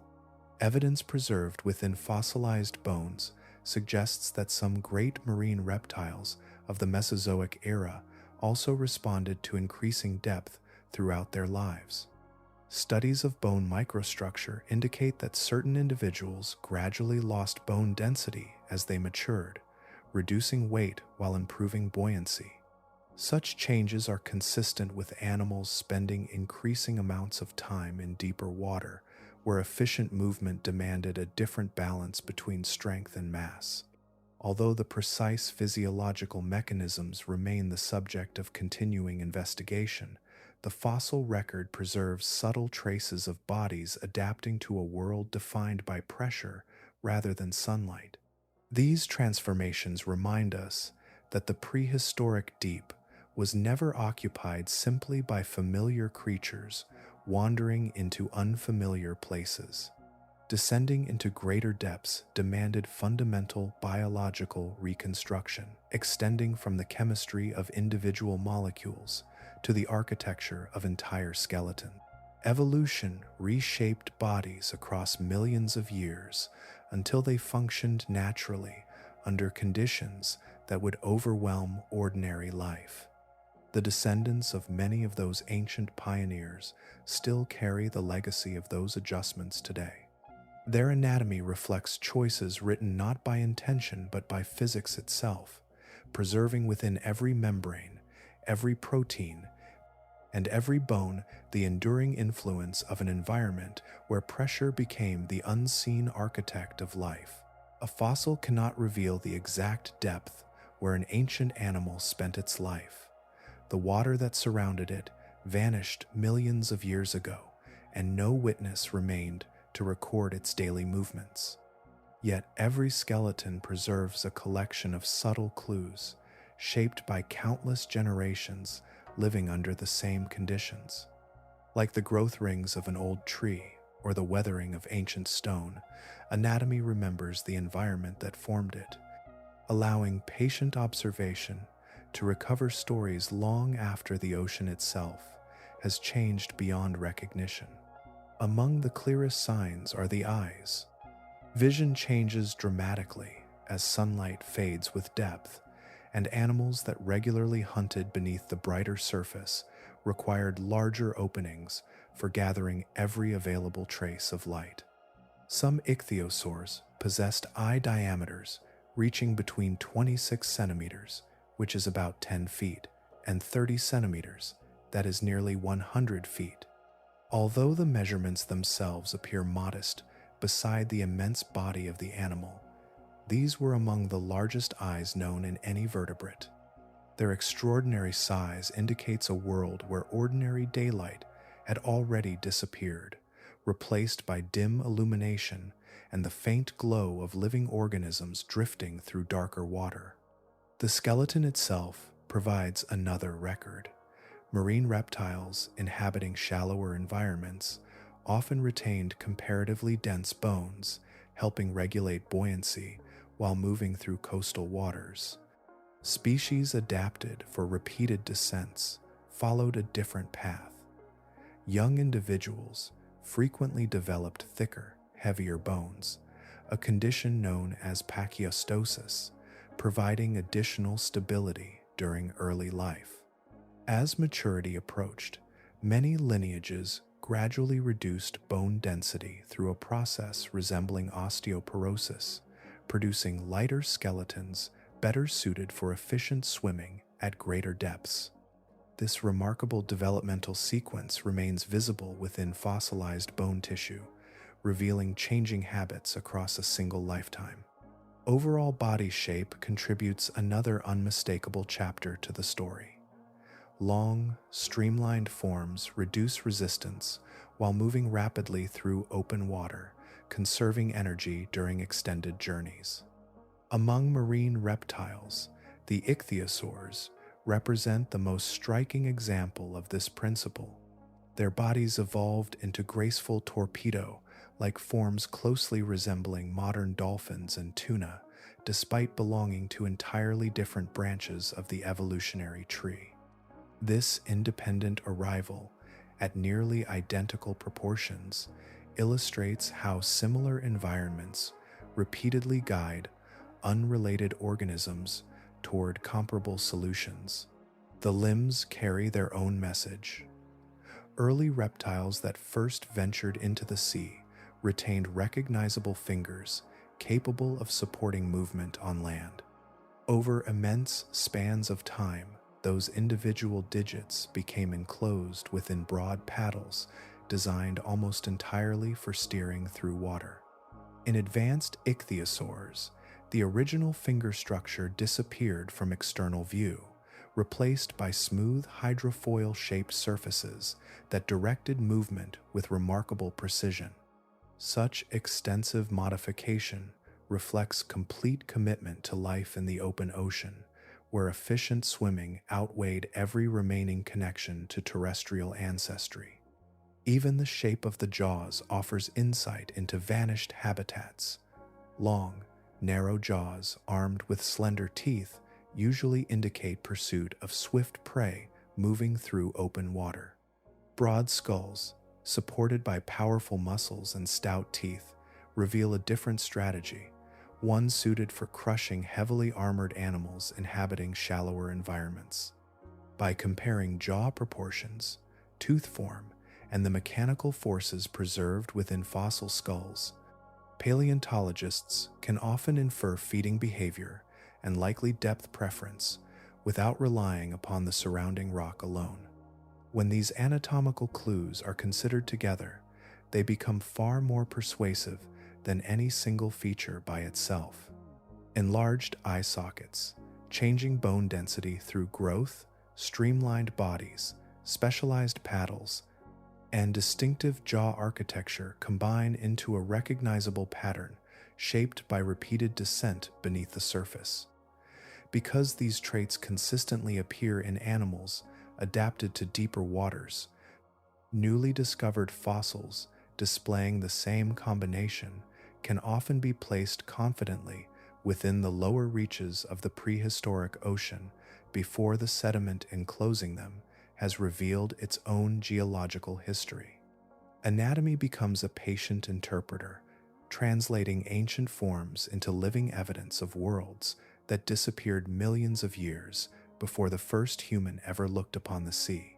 The turning point arrived without ceremony from the sea itself. Far above the waves, an ancient world was interrupted in a single geological instant when an asteroid struck Earth approximately 66 million years ago. The devastation reached across continents and oceans alike, ending the long reign of the great marine reptiles that had dominated the Mesozoic seas.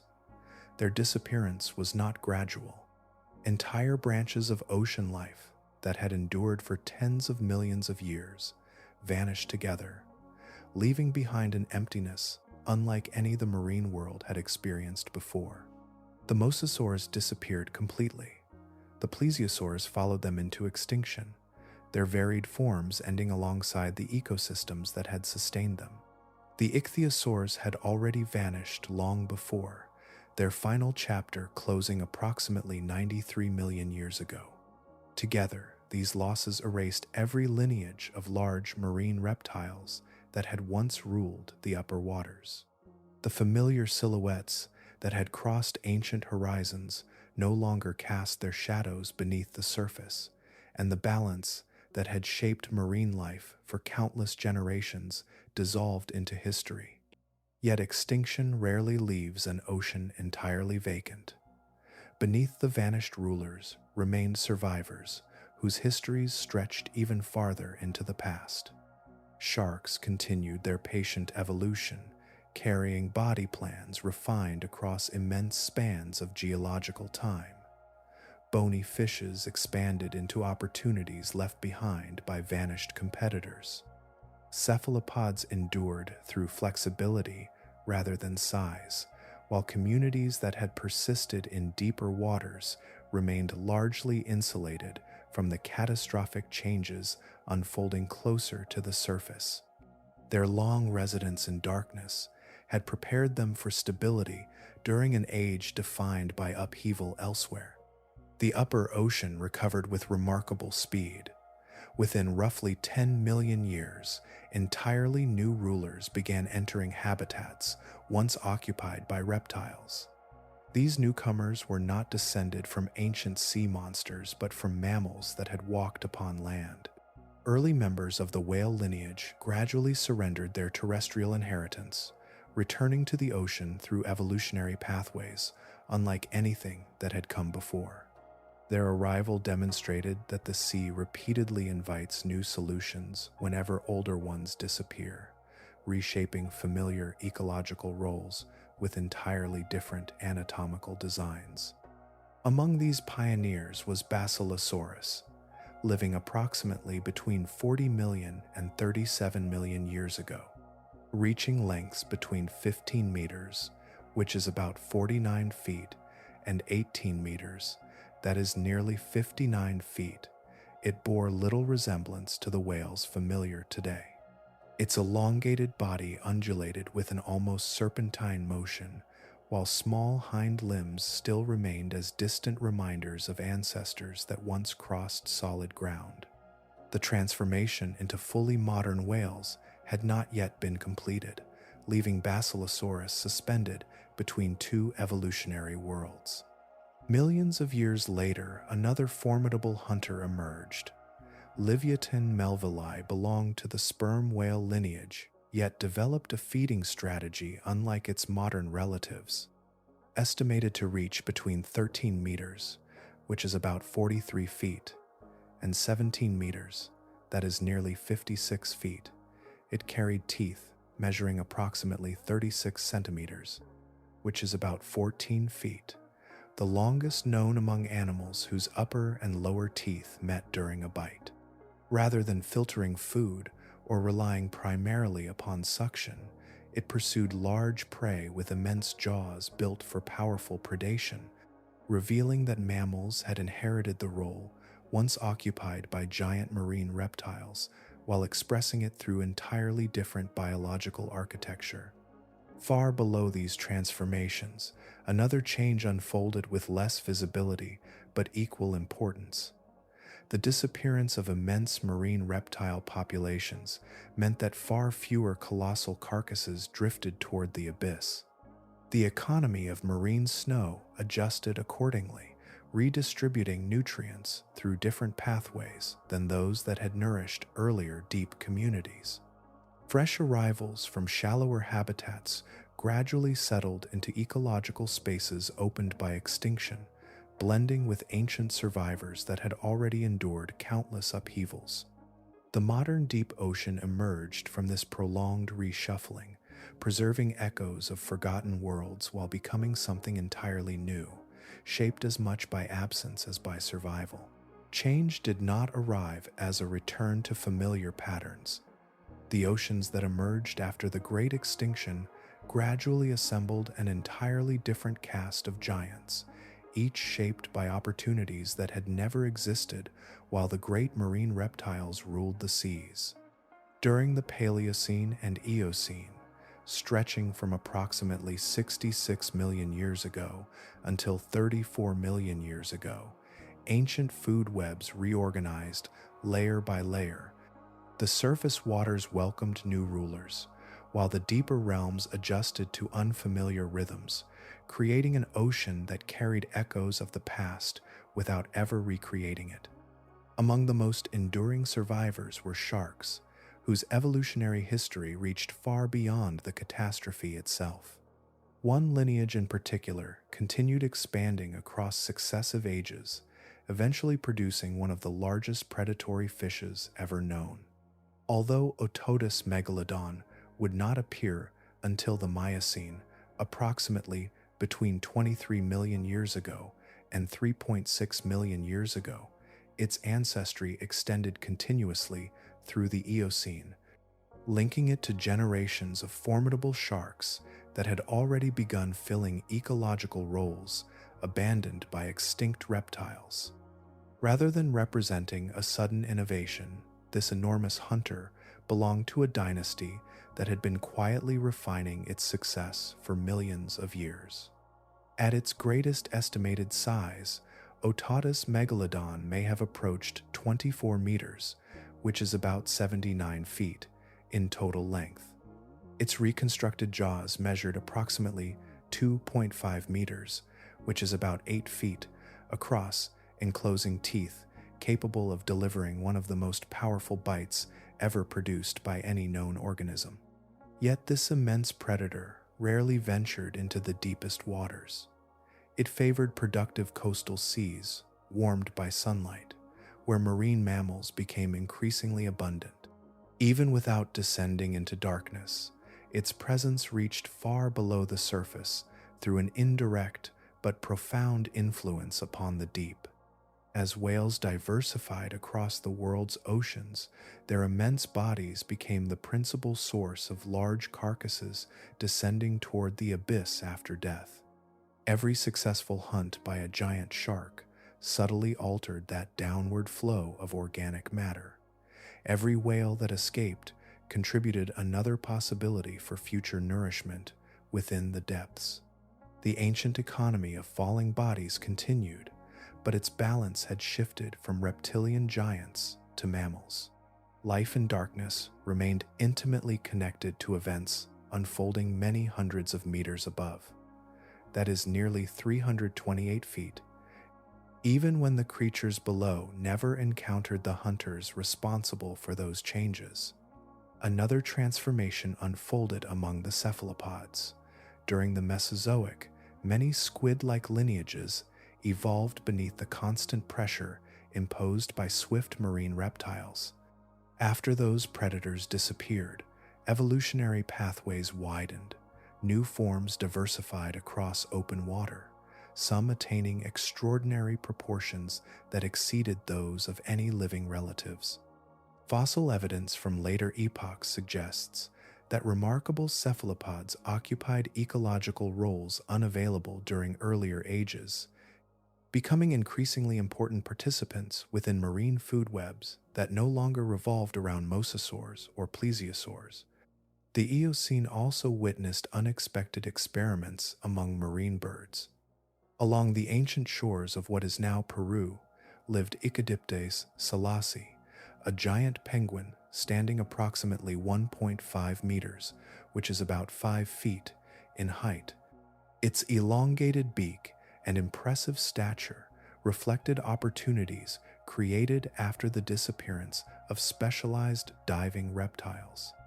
Birds expanded into habitats that had once belonged to entirely different branches of the tree of life, demonstrating again that extinction rarely leaves ecological space unoccupied for long. Basilosaurus swam through these same seas, sharing an ocean transformed by mammals, birds, sharks, and flourishing cephalopods rather than reptilian dynasties. Intelligence, sustained internal warmth, and prolonged parental care increasingly defined many of the dominant vertebrates above, while ancient communities persisted below with their own slower cadence. The post-extinction ocean did not become less dynamic than the one before it. Instead, its relationships were rearranged into a new design, preserving the enduring conversation between surface and abyss while allowing entirely different voices to shape the waters that covered the earth. The farther our understanding reaches into the abyss, the less the deep ocean resembles an untouched frontier. Instead, it reveals itself as an ancient inheritance assembled across successive ages of catastrophe and renewal. Every mass extinction reshaped the brighter waters above, yet each upheaval also delivered new survivors into greater depths where stable conditions allowed them to endure long after their surface relatives disappeared. The modern deep is therefore neither youthful nor recently occupied. It is an immense archive layered with living histories written across hundreds of millions of years. Evidence of that continuity rests within fossils separated from us by extraordinary spans of time. A deep-sea assemblage of echinoderms preserved from approximately 104 million years ago, recovered from ancient sediments deposited between 200 meters which is about 656 feet, and 4,700 meters.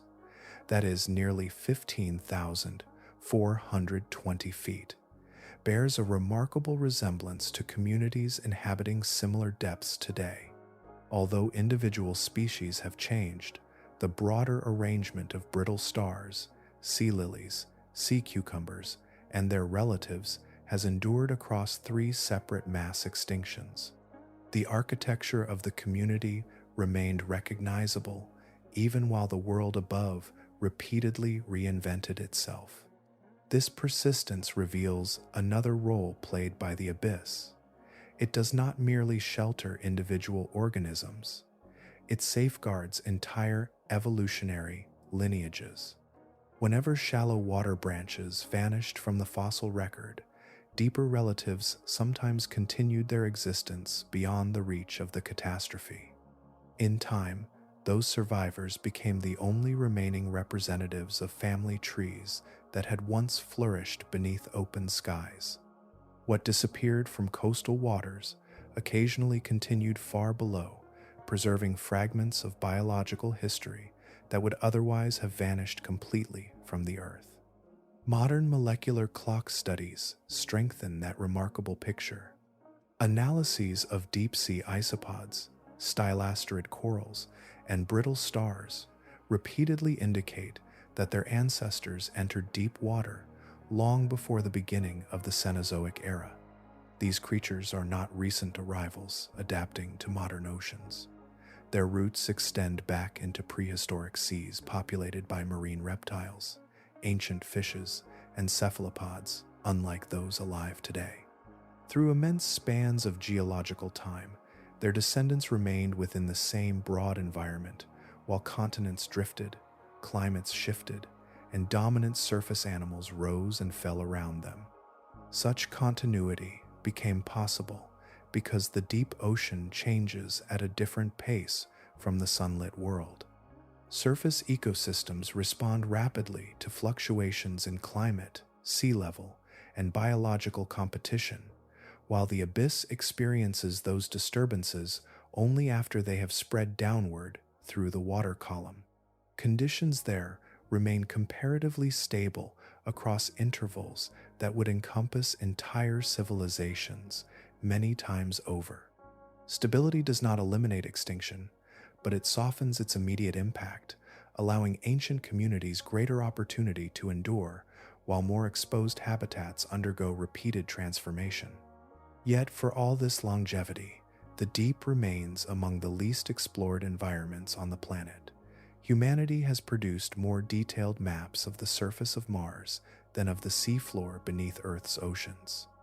Vast plains, rugged mountains, and enormous trenches continue to wait beyond the reach of regular observation.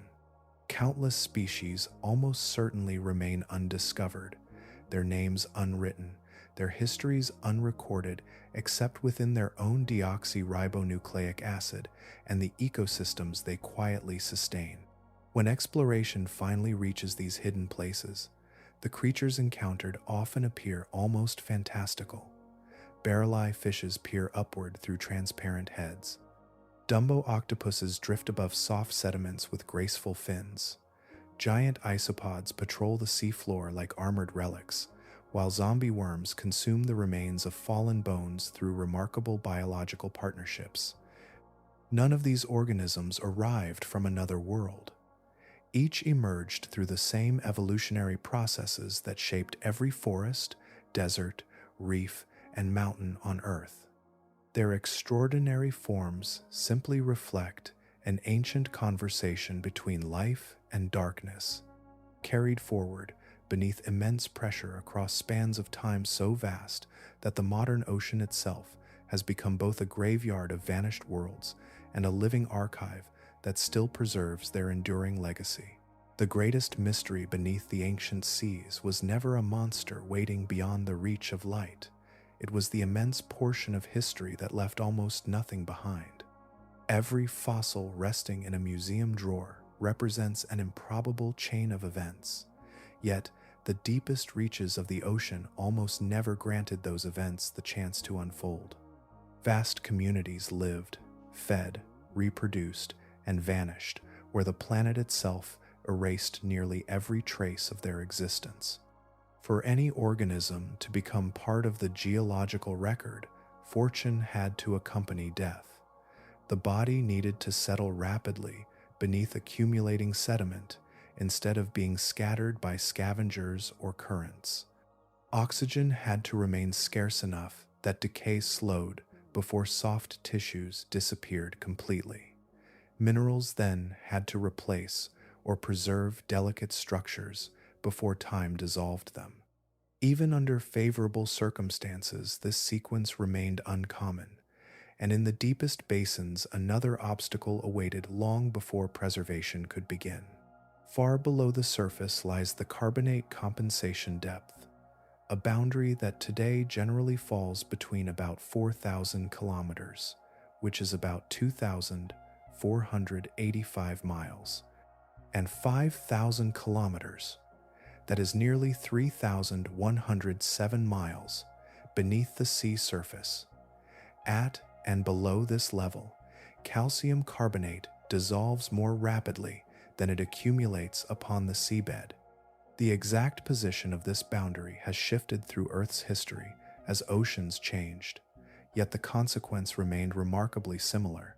Countless shells and skeletons gradually disappeared before they could enter the enduring archive of stone, leaving entire communities with almost no lasting physical signature.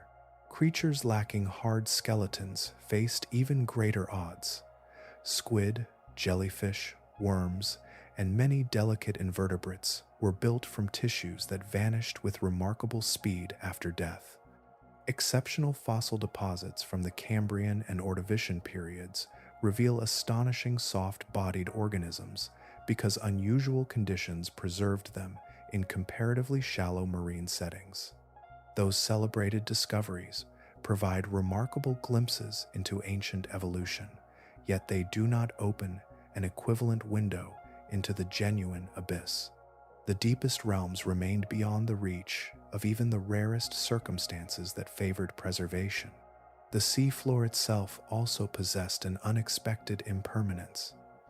Oceanic crust continuously formed along spreading ridges before beginning an unhurried journey across the planet. Eventually, those immense slabs descended beneath neighboring plates through subduction, carrying ancient sediments back into Earth's interior. As a result, very little deep ocean floor, older than roughly 200 million years, survives today. Instead of resting beneath newer layers, much of that ancient archive has been returned to the mantle, transformed by heat and pressure until every direct biological record disappeared. Because of this restless geology, the farther back we travel before the Cretaceous period, the more completely the authentic deep ocean slips from view. The absence of fossils does not suggest an absence of life. Geological evidence indicates that deep basins and trenches already existed, and evolution had immense spans of time to populate them with specialized organisms. Their histories unfolded in waters that continually supported living communities, yet the evidence itself was consumed by the planet's own recycling processes. What remains is an unusual form of knowledge, assembled from scattered clues rather than complete pages. Comparisons with living deep-sea organisms, studies of molecular relationships, sediment chemistry, and the rare fossils preserved near ancient continental margins allow fragments of that hidden world to emerge. Between those fragments stretches an expanse that may never be recovered. The missing record is not concealed beneath unexplored rock, waiting for patient discovery. Much of it has ceased to exist entirely, carried downward with vanished seafloors into Earth's interior, leaving the oldest abyss remembered only through the faint outlines it impressed upon everything that survived above it. There is an unsettling arithmetic hidden within every fossil collection. Each skeleton, shell, or imprint represents not the ordinary history of life, but an extraordinary exception, Countless organisms once drifted through prehistoric oceans without leaving even the faintest mark behind, and the farther those lives unfolded beneath the waves, the less likely they were ever to enter the story preserved in stone. The animals we recognize today are therefore only a narrow selection from an ancient world that was almost certainly far richer than the evidence suggests. Fossilization is among evolution's most selective editors. Bones, teeth, shells, and mineralized tissues stand a chance of enduring after death, provided burial comes swiftly and chemistry proves favorable. Soft muscles dissolve, delicate skin disappears, and organs vanish with remarkable speed. Entire anatomies can pass from existence before sediment settles across the seafloor. What survives is not necessarily what was abundant, successful, or even unusual. It is simply what fortune allowed to remain. Rare moments of exceptional preservation remind us how incomplete that ordinary record truly is. Within Cambrian rocks, known as the Burgess Shale, soft tissues escaped destruction under remarkably favorable conditions. From those layers emerged creatures unlike anything scientists had imagined. Hallucigenia appeared so unfamiliar that its original reconstruction placed its body upside down. Opabinia carried an elongated feeding structure, unlike that of any familiar animal, and possessed 5 eyes gazing across the ancient sea. Wiwaxia combined armored scales and defensive spines in ways that challenged straightforward classification. Before these discoveries, none of these remarkable forms had been suspected. Their existence depended entirely upon an extraordinary geological accident. Those discoveries came from comparatively shallow marine environments where preservation briefly became possible. The true abyss almost never offered such opportunities. If remarkable body plans remained concealed until one exceptional deposit revealed them in relatively accessible waters, then the imagination naturally turns toward habitats whose history was almost never recorded at all. Entire branches of evolution may have unfolded beneath crushing pressure without producing fossils capable of surviving into the present. Modern marine biology offers another perspective upon this absence. Deep-sea researchers estimate that between roughly 80% and 91% of living species in the deep remain unknown to science. Exploration continues to uncover unfamiliar animals with surprising anatomies, unusual chemistry, and unexpected relationships. These discoveries come from an ocean inhabited for at least 400 million years, suggesting that biological novelty has accumulated for immense spans of time beyond routine observation. The mathematics that follows becomes difficult to ignore. If prehistoric deep oceans supported diversity even broadly comparable to modern depths, while only a minute fraction of those organisms possessed bodies likely to fossilize, then the overwhelming majority of ancient inhabitants disappeared without leaving recognizable remains. Known fossils become isolated fragments within an incomparably larger population of vanished forms. Every discovery, therefore, expands knowledge while simultaneously revealing how much remains forever beyond recovery. Some of those missing organisms may have differed only in subtle details of anatomy or behavior.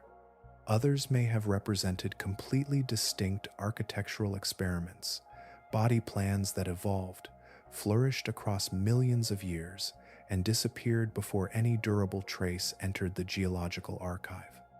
Evolution explores possibilities without concern for whether future observers will witness the results. Preservation determines memory, not significance.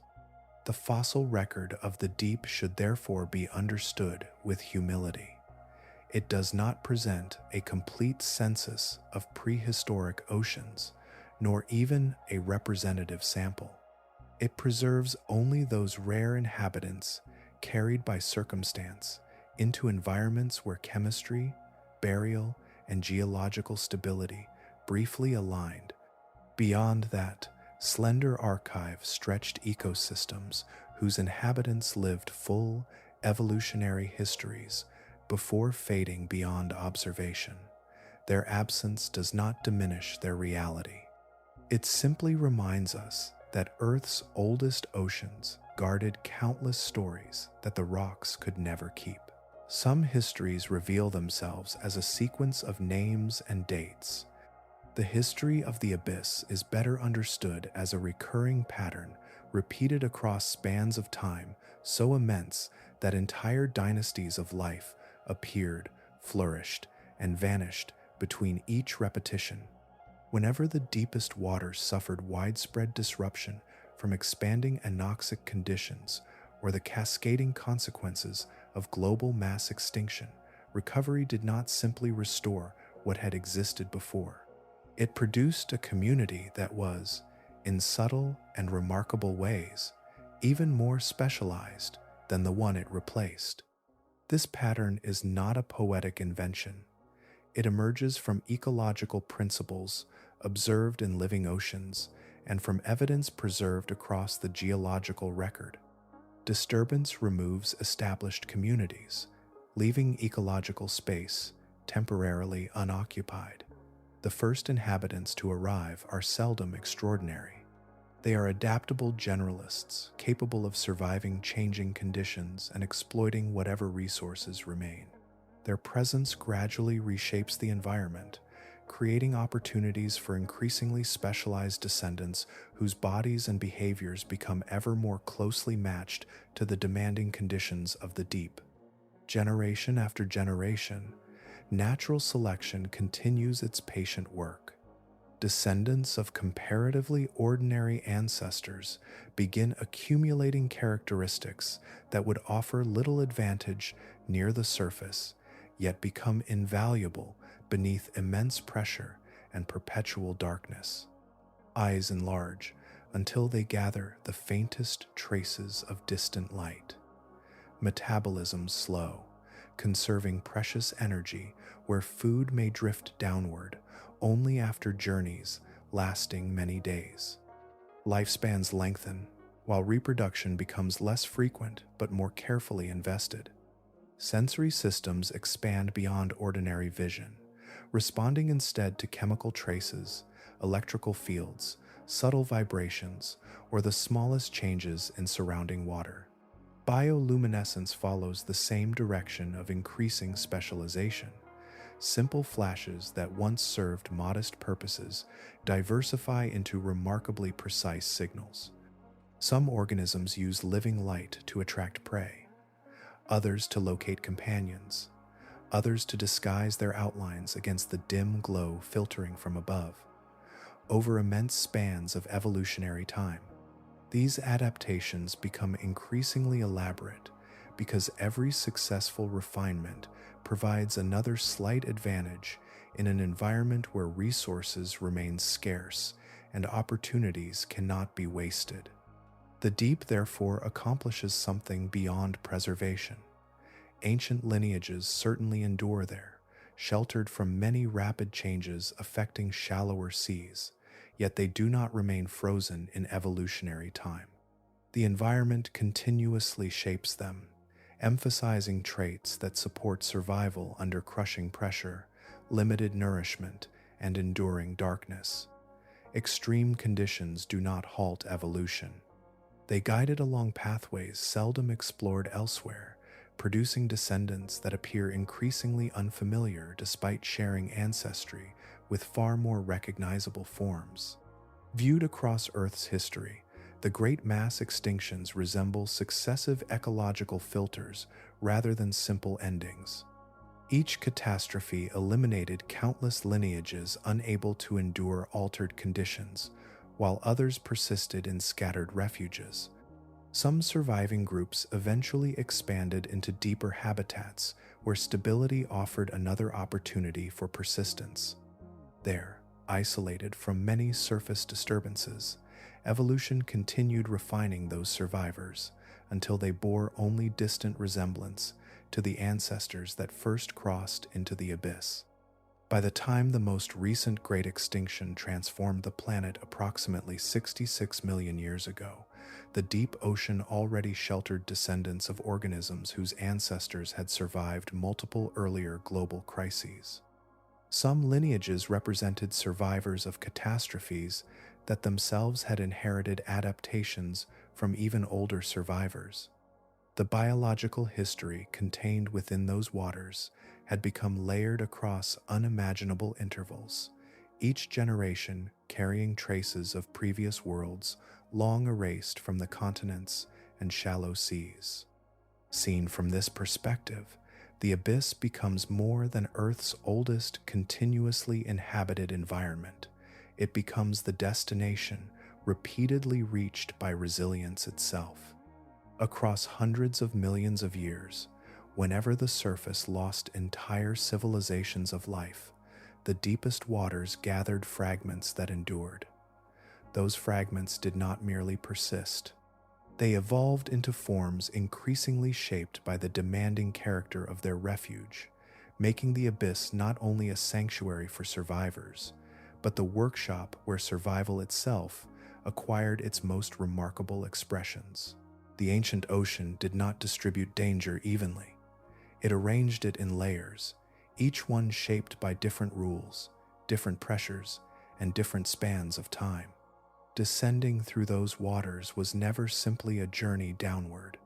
It was a passage through distinct evolutionary worlds, each refining life according to its own relentless demands.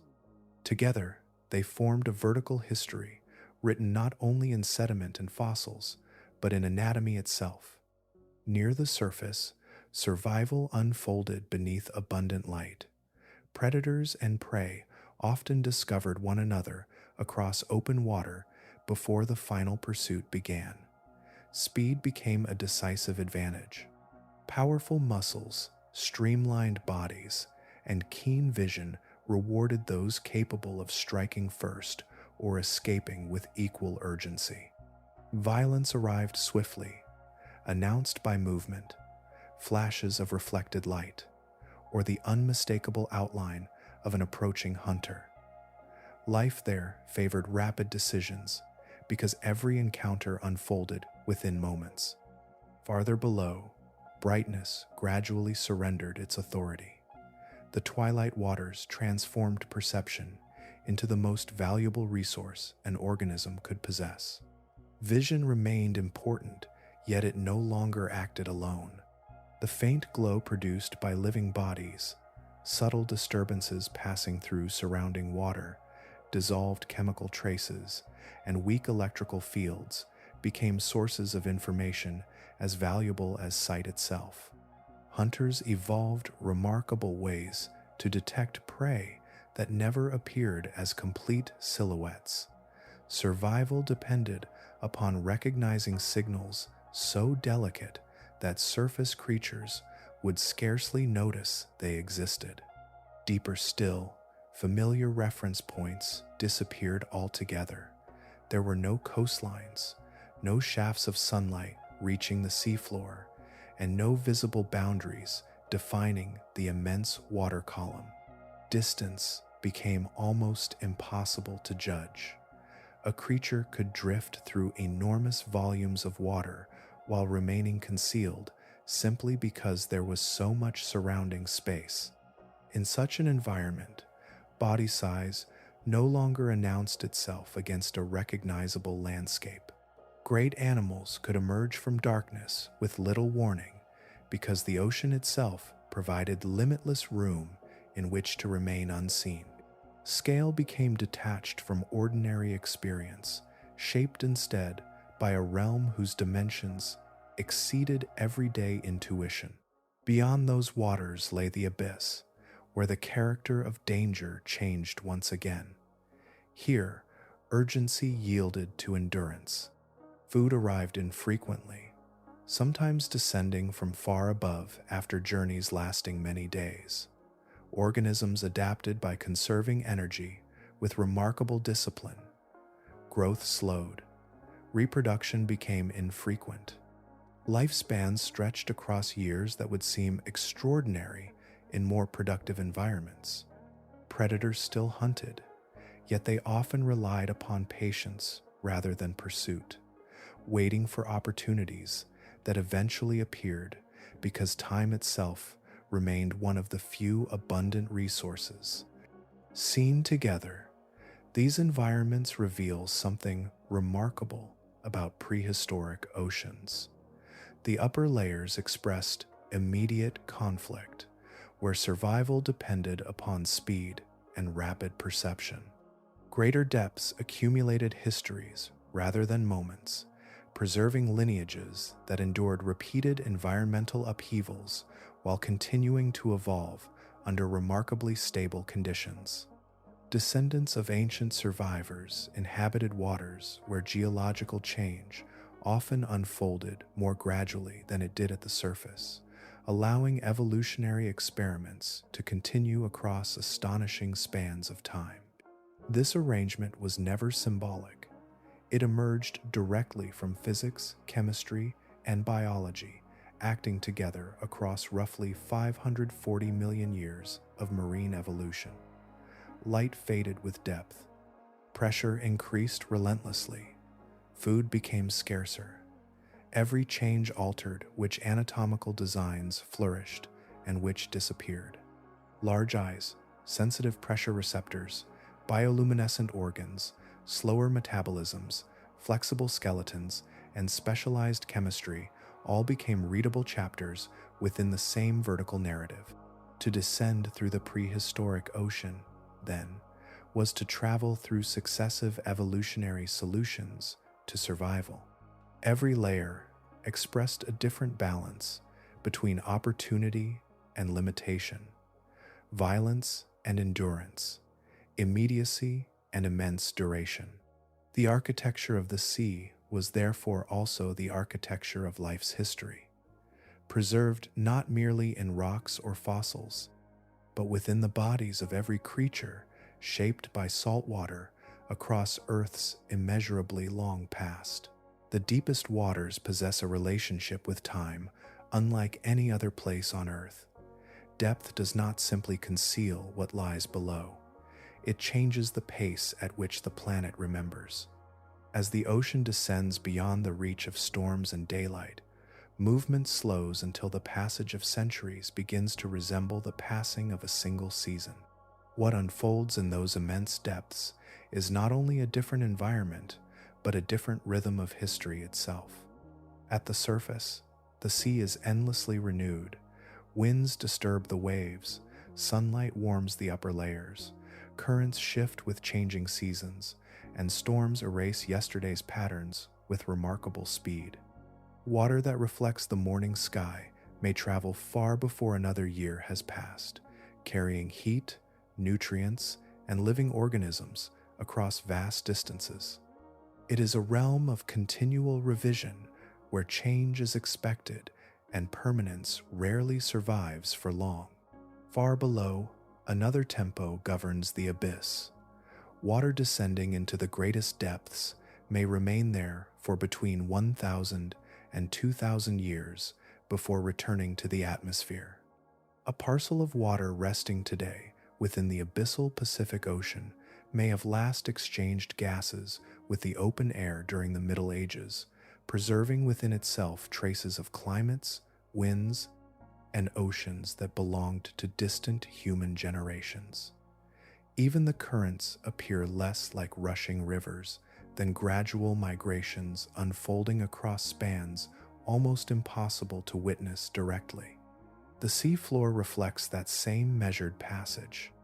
Fine particles descend continuously from above, settling grain upon grain until the sediment grows by mere millimeters across an entire 1,000 years.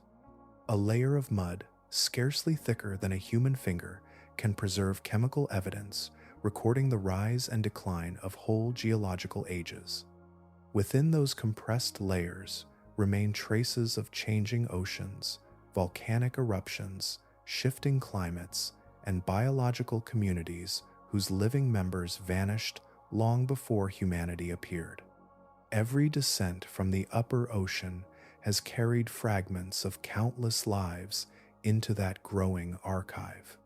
Skeletons, shells, microscopic organisms, drifting pollen, volcanic ash, and particles rich in carbon gradually became incorporated into the accumulating sediment.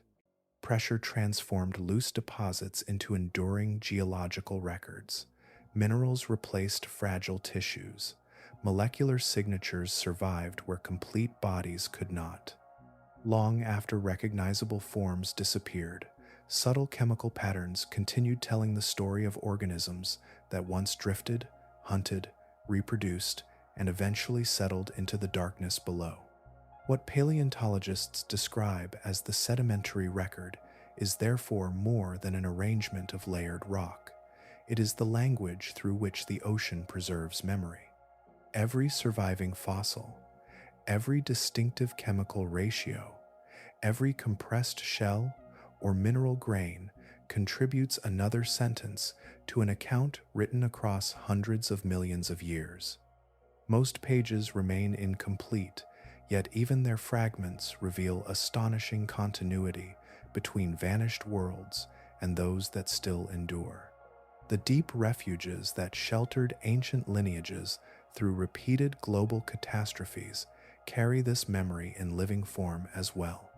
While changing conditions repeatedly transformed the brighter waters above, isolated habitats within the depths allowed certain evolutionary branches to persist across intervals that erased many of their relatives.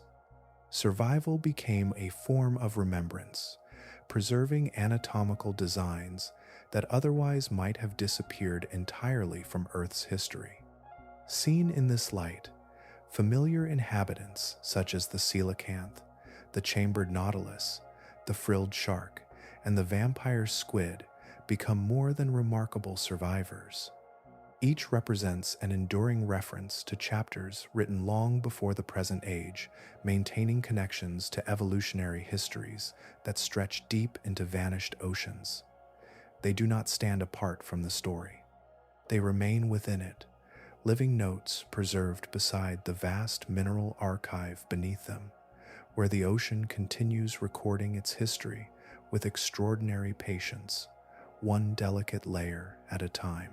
There is a remarkable moment in the history of our own species, one so recent that it occupies only the final breath of Earth's story. It was the moment humanity finally learned that the deepest ocean was not empty. For countless generations, people looked across the sea, sailed upon it, and imagined what might lie beneath. Yet the greatest realm on the planet remained beyond observation. Only during the 19th century did systematic exploration descend into those immense waters. When the expedition of His Majesty's ship Challenger recovered animals from depths once believed incapable of supporting life, the ocean revealed that its oldest inhabitants had never been absent. They had simply remained beyond our reach. That realization transformed more than marine science. It altered humanity's place within the story of Earth. We became the first species able to descend into the prehistoric ocean with understanding, recognizing that every unfamiliar body, every unusual fin, every ancient shell represented not a curiosity, but the outcome of evolutionary experiments extending across hundreds of millions of years. Looking downward became another way of looking backward through time. Among the most remarkable of those encounters is the coelacanth. When living individuals were discovered, they appeared less like survivors rescued from extinction than travelers arriving from an earlier chapter of planetary history. Their lineage had already endured for immense spans before the first non-avian dinosaurs walked across ancient landscapes. Since then, continents shifted, climates transformed, and repeated catastrophes reshaped life on Earth. Yet the descendants of those ancient fishes continued their existence by occupying deeper waters where change unfolded with extraordinary patience. The pattern traced throughout the prehistoric ocean therefore belongs not only to the past. Surface waters still host swift pursuit, sudden attack, and constant competition beneath the light.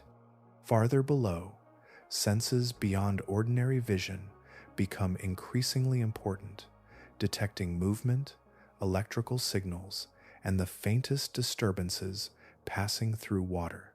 Deeper still, life adjusts to immense pressure, sparse nourishment, and intervals measured less by days than by seasons and generations.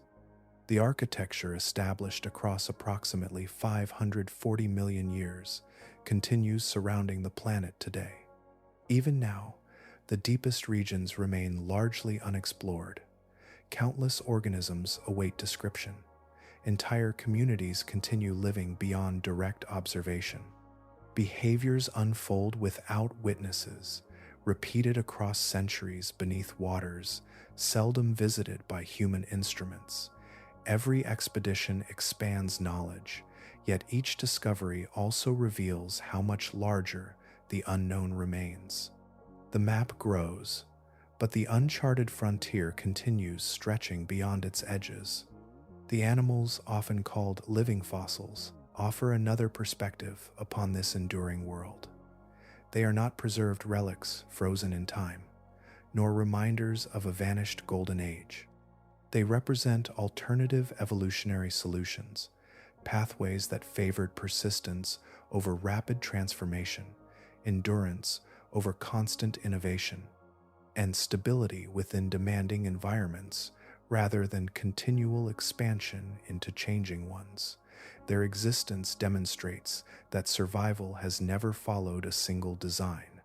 Seen across the full sweep of geological history, the prehistoric ocean was never primitive. It possessed its own complexity, its own layered communities, and its own shifting balances between predator and prey, abundance and scarcity, catastrophe and recovery. Every depth followed different rules, shaped by light, pressure, food, and time. Those rules changed gradually, yet they never disappeared. The lingering impression that greater depth brings older worlds is therefore grounded in the history of life itself. With every descent, the pace of change slows, ancient lineages become more common, and evolutionary stories extend farther into the past. Beneath the waves rests a record spanning approximately 540 million years, not only preserved in stone and sediment, but carried forward by living descendants that still inhabit the darkness. Long before the surface became familiar to creatures like us, the deep ocean was already shaping the history of life. Long after the surface changes once again, those immense waters will continue keeping their patient record, layer upon layer, current upon current, remembering far more than we have yet learned to read.